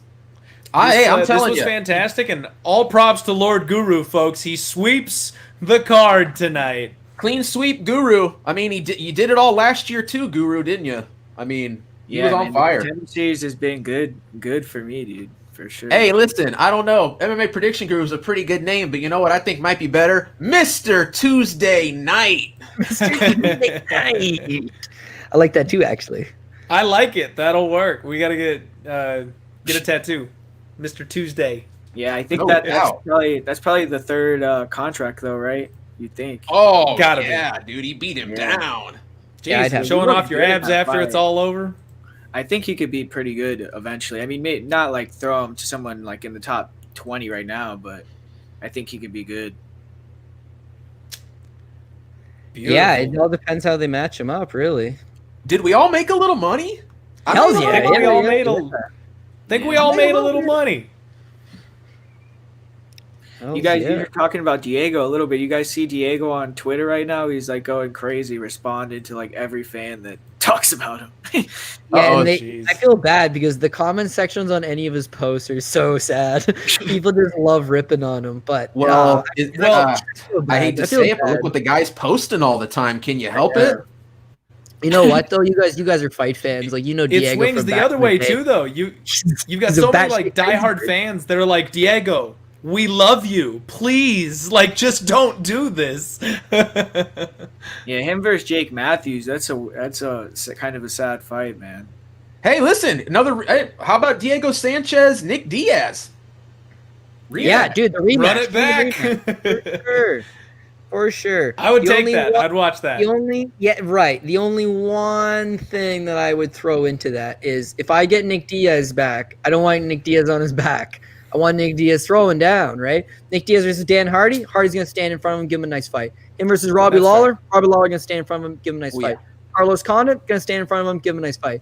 Diego can't do anything but take you down, and he still can. He could definitely get around your hips and then just try to drag you to the ground. That's kind of his game. Because as you can see from Clint, the striking defense. I love how he's like, man, Pereira just beat the crap out of Imadaev, and you all saying my striking defense is no good. It's like My he kicked the defensive crap out of you, maneuvers. too. Like, Dude. what are you talking about?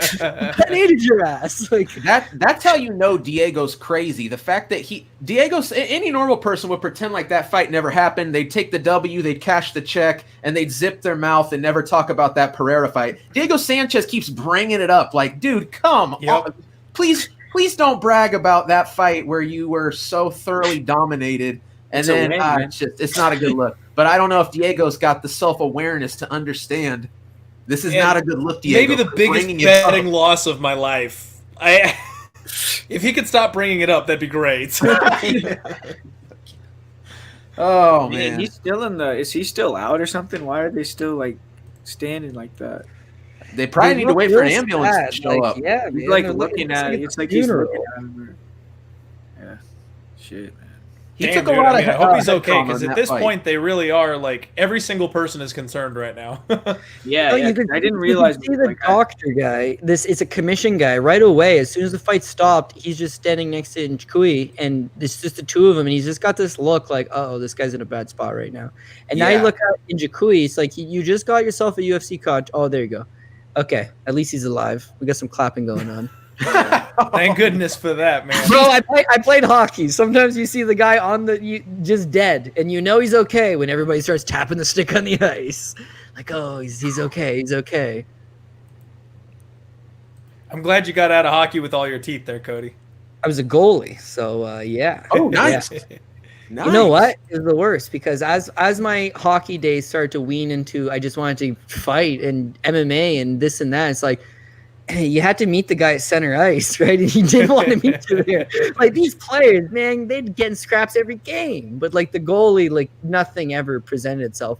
And then one day I'm sitting backup, and the guy playing, he doesn't even want to fight, and the other guy meets him at center ice, and he knows he's got to dance, so he does. I was like, fuck, man. You sit here and think about it all the time. It never happens. And then you're sitting on the pine playing backup, and it happens. That's such is life. That's too funny. All right. Well, it looks like we've got a minute here before they're going to give the contracts out. We really do hope that this kid is okay. The MMA is a rough sport. These guys go. And I talk about it, I'm always nothing but respect for these people because they put their well-being and their lives on the line for our entertainment. And what they go through just to step in the cage is something that us mere mortals probably don't have the willpower to do. So nothing but respect. But if anybody has anything they want to give out as far as plays for Saturday, plays for Bellator, if we want to sprinkle a little, preview for the people, now would be the time. Well, I tell you what. Let me take a look here because I do have a little bit of action already on this Saturday. Now, I don't want to give up too much because we got that Friday show, but I will say that I do have a straight play on Matt Frivola. And I could have swore I had one more. I'm with you on Matt Frivola. I just locked that in myself today. I'm gonna have to look. And Hey, look in good shape. Joe in the chat here, buddy. Vegas is up 3-0 right now. The second period just ended, so it's looking like they're going to tie it up. Yeah. And then I have a bet on I bet on Michelle Watterson plus 105. Ooh, and then I got a me bet too. on Roxanne. Oh, you did Oh, it? you playing Roxy? Wow. Yeah. Man, I thought about it. I thought about it, Guru. Like, I mean, the takedown defense is atrocious from well, I'm blanking on her name. Who's she fighting? Yeah, Andrea Lee. Andrea Lee. KGB Lee. That's right. I wanted to call her Amanda Bobby Cooper. I knew it wasn't Amanda Bobby Cooper. Takedown defense about the same. Yeah. Oh, there you go. I mean, there is a clear path to victory for Roxanne to win this fight. I mean, she uses those weird, awkward trip takedowns, lays on her 2 rounds. Roxanne's going to win that fight. I mean, she The already problem beat her is, once. I don't know if I can bank on Roxanne doing what she needs to do. I feel like if I were to put money on Roxanne, she'd stand across from her and throw that weird, awkward striking, and I'd be like, dude, please get the fight to the ground. But man, I was almost with you there, but I just betting on Roxanne Modafferi. That's just, I say it out loud and I go, come on, man, it's a pass. It's a pass. I've made a lot of money betting on Roxy though, because she always wins, dude. She'll win like plus 500 underdog and shit. She's when she's always a big dog, she always disrespected. wins. She always shows up Yeah. when you least expect it. Yeah. I respect the take there, Guru. I saw something I really didn't like in her last fight, man. Roxy's whole thing is she has always been durable as hell. She walks through hell to get that trip takedown. Murphy wobbled her. Like in the round, Murphy had her on skates. And that's something that, to me, with her being 37 years old, if that durability is waning, I can't back Roxy anymore. I'm a little concerned, and I think that KGB Lee, she had some personal stuff going on that now she's on the back end of, and she looks in better shape than I've ever seen her in. I honestly am concerned that Roxy might get her first finish loss for the first time in 10 years this weekend. Oh, Ooh, man, I really? don't know. Bold. That's bold. Yeah, I can't see that happening. Yeah, Clint, I you brought up a lot of good stuff, man. Like, I expect Roxy to get her down at least a couple times. Like I said, the takedown defense is, I mean, almost non-existent. I just don't know at 37 years old if physically she's going to be able to keep her down, you know? Yeah. And then I wonder, is Roxy going to be working for the takedowns too much? Now the cardio starts to fade.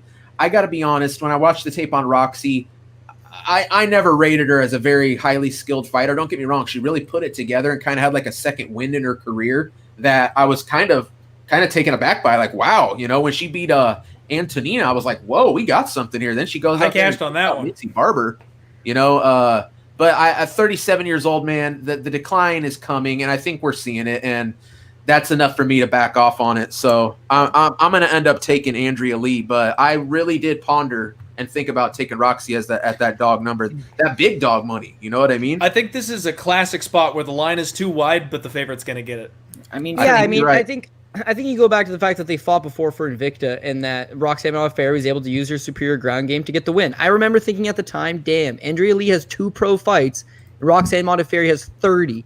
No doubt Andrea Lee will be a far superior fighter than Roxanne Modafferi. But as times progress, I mean, Andrea Lee's kind of the same fighter, and Roxanne Modafferi has probably made just as many, if not more, improvements. But I think it goes back to Lee's got the kickboxing background. She's a better kickboxer, but she doesn't show anything in the way of knockout victory. She hasn't knocked out an opponent in 3 years. She hasn't knocked out an opponent with a winning record and over that.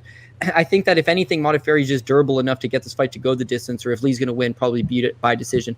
The plays that I'm keying in so far, without getting into too much detail, is Brian Barberena. I know he's a big favorite, but Brian Barberena, a guy that just gets hit and hits. Taking on Anthony Ivy, who showed a propensity to not be able to take one single punch. I mean, that kind of interesting. Bobby Green, he's another 250 over Alan Patrick. I don't like the fact that Alan Patrick is a superior wrestler, but Alan Patrick been off a long time, and he's not really a guy that has more than 5 minutes with the cardio. Bobby Green's savvy, durable. If he gets out of that first round, he's going to chop him up. Billy Cantillo, he's another minus 250. Again, I got him over a fellow Canadian, Kyle Nelson. I really like Billy. I mean, he just doesn't tire. Ground game's on point. Striking's on point.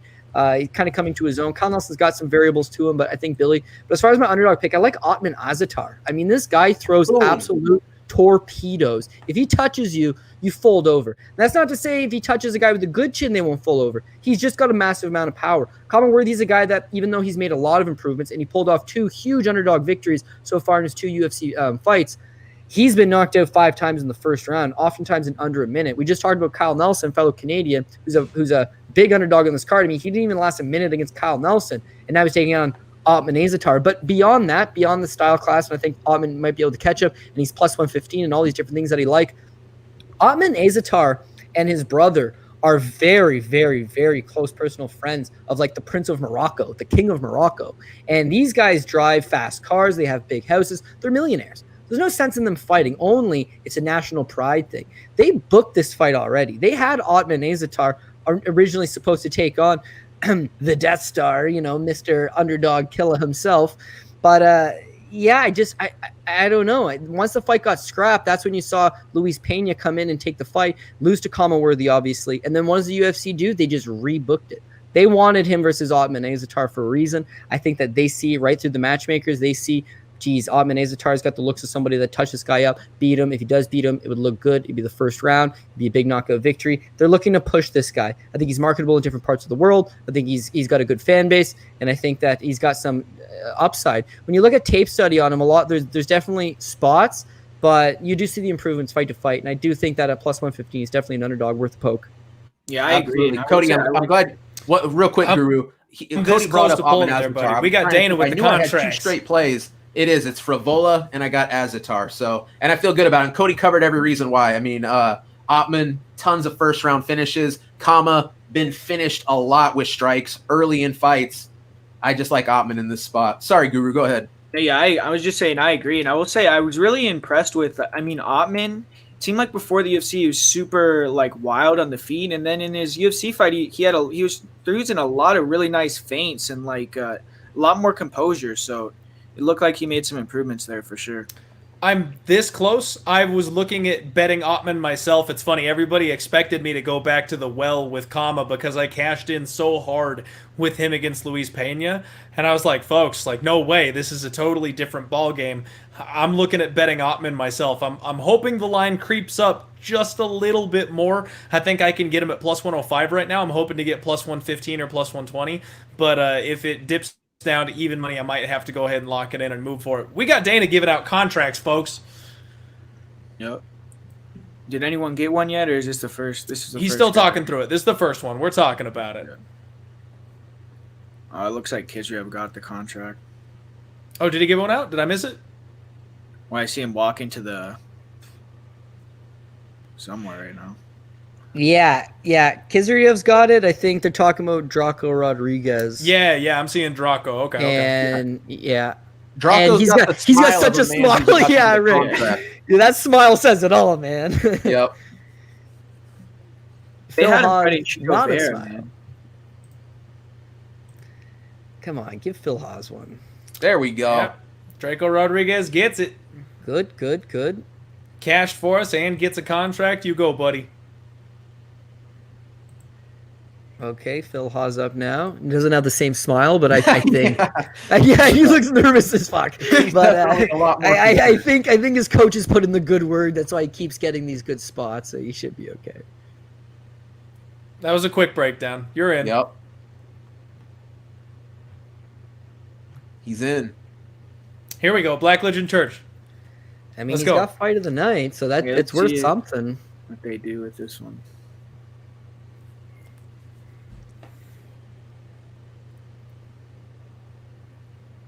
I'd give Laura Senko a contract. Man. Laura Senko used to be an MMA fighter. She wanted to know as a pro. She got out just in time. She didn't take any damage. Buddy, that is the truth. You know that Montana De La Rosa? I honestly, maybe it's just a style thing. I think she's extremely pretty. I think she's a very good-looking girl. And she just takes a copious amount of damage to the face every fight. And it's there's a new cut. And Paige is the same way. If you look at Paige closely, you can see the Rose cut, the Rose Namajunas cut where she split her. It's battle scars, man. It's that's what you go through. You end up looking like Joe Riggs once it's all said and done. Oh. Montel De Rosa is 25. She's a mother. She's a wife. It's don't look like Diesel by the time you're 30. Ooh, looks like I gotta wonder what Paige's move going to bare knuckle is, man. Oh my! I mean, I know big paycheck, but come on. Gotta wonder how she's gonna look in a year. I think that lasts one fight. What, Beck Rollins?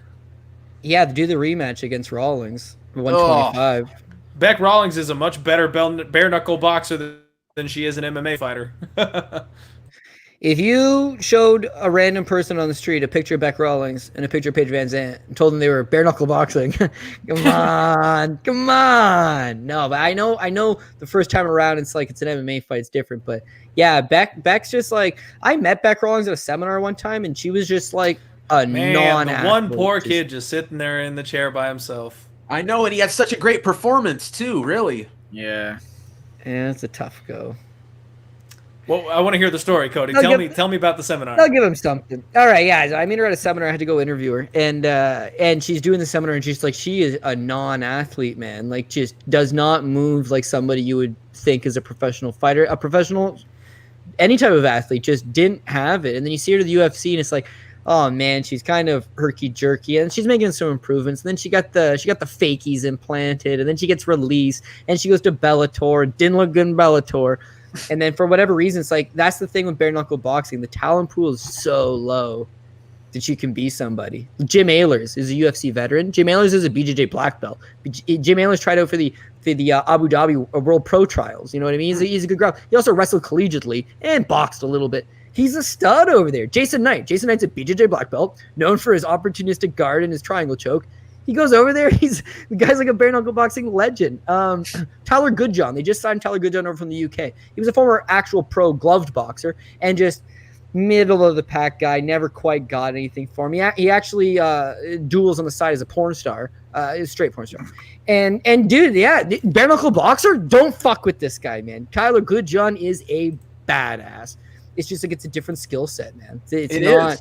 You can't just take a great prize fighter from the UFC or boxing and expect them to do good in bare knuckle boxing. Like everything's different. It's just a totally different game. And I don't think Paige fits into that mean streak in you. Yeah, and that's where I think she's lost completely. Like she doesn't take a punch particularly well. She doesn't throw a punch particularly well. Her best thing is her clinch. I know that sounds crazy because she hasn't got a great clinch, but she's in your face. She closes the gap and she just grabs a hold of you, tries to peel you to the ground. That's not going to be an option. Like you're going to have to get hit. And then especially in boxing, like Floyd Mayweather, the greatest defensive boxer of all times, and you still see the punch stats at the end of it. It's like, oh, he only got hit 62 times. It's like, well, he got hit 62 times. You know, sure, it was over a 12-round period of time, but like, you don't fight and not get hit. And bare knuckled, as soon as you get hit, those cuts start to open. And in Paige's case, where does Paige make her money? Fighting in the UFC, or was it Dancing on the Stars and Sports Illustrated swimsuit edition? Like, come on, girl, think about this real quick. Like, is this the best bet? I'm with you, man, fully. Absolutely. Well, on that note, it is ladies' night on Saturday for the UFC event. Bunch of women fights, bunch of solid action. This has been the Odds Squad. Let's go ahead and kick it around the horn. Start with Guru. Tell everybody where they can find you online so these people can appreciate, because we put on a hell of a show and we just put some money in everybody's pockets. Guru, kick us off, buddy. Where can they find you? Yeah, man, you can find me. Just type in MMA Prediction Guru on YouTube. You can find that. Twitter is Prediction MMA. Instagram, MMA Prediction Guru. So, yeah, thanks for all the support. It was another awesome night, another good Tuesday. So, yeah, let's do it again next week. Just Bleed. Tell them what's up. Hey, well, first, man, props to our boy Prediction Guru. He did great tonight. Made everybody in the chat a lot of money, I hope. You guys got to tail this guy. He puts in the work. He does what he does. Guru, great job, brother. But if you want to find me, Just Bleed MMA, I do have a channel right here on YouTube. It's spelled just how it is right on my square here on the screen. You can catch me on Twitter, Just Bleed MMA, with underscores in between. And on Instagram, Just Bleed MMA Betting. I did pretty well last week, man. I feel pretty good about this card we got coming up. Kind of on a heater. I don't know. Maybe you want to hear what I got to say. Come on over, hit that subscribe button, boys. I will have my prediction video out tomorrow. Be sure to check that out. Other than that, man, Odds HQ for life. Odds.com, baby. Thank you guys in the chat for being here. I have a great time doing this with these guys, man. Nowhere I'd rather be on a Tuesday night watching Contender Series with three of the smartest dudes in the game. I mean, how awesome is that? Yeah, and hey, man, I just want to say Thank you, Prediction Guru. Thank you, Clint. And thank you, Cody Saftik, man. I love chilling with you guys. Yes, right back at you, buddy. Nothing but love. And my man, Cody, tell the people what is up. Where can they find you, my friend? Yeah, definitely find me on Twitter at CJ Saftik, and obviously you can catch me here Tuesdays and Fridays with the Odd Squad talking fights, and yeah, just having a great time with it. This is going to be a crazy weekend in terms of live betting opportunities, different spots. I mean, for me personally, I got to work tomorrow at Fight Network. We got a Fight Nights Global mid-Wednesday card, stack card, tons of Russian killers, but beyond that, I mean, we got an LFA card Friday, we got a Bellator card Friday, we got a UFC card Saturday, we got another Bellator card on Saturday. And then we got to roll right back into Contender Series on Tuesday. So lots of tape study, but at the same time, this is the kind of weekend that you don't have to. We had 7 fights on the UFC last weekend, right?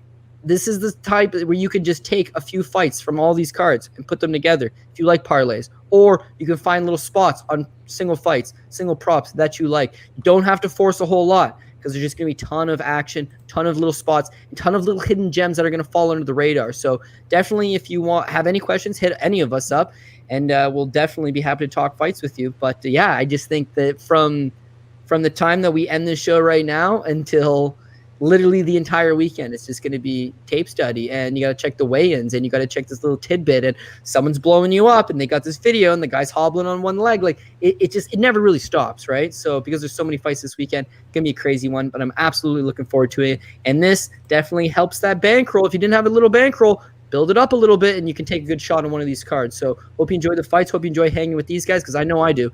And yeah, if you want to talk fights anytime at all, hit me up on Twitter at CJ Saftik. Love it. And my name is Clint. I am the host of the Die Hard MMA podcast. You can find me at Die Hard MMA Pod over on Twitter. I do my podcast live here on Odds HQ every Monday. We will be live every Tuesday for the Contender Series. We've got Total Madness, the post-weigh-in recap. The boys will be live on Friday, and then it's fight time on Saturday. So always got action here for you all. Do us a favor, share the show, hit the like and subscribe button, and you have a wonderful week. Thank you for hanging out with us here at Odds HQ. Good luck on all your action, everybody.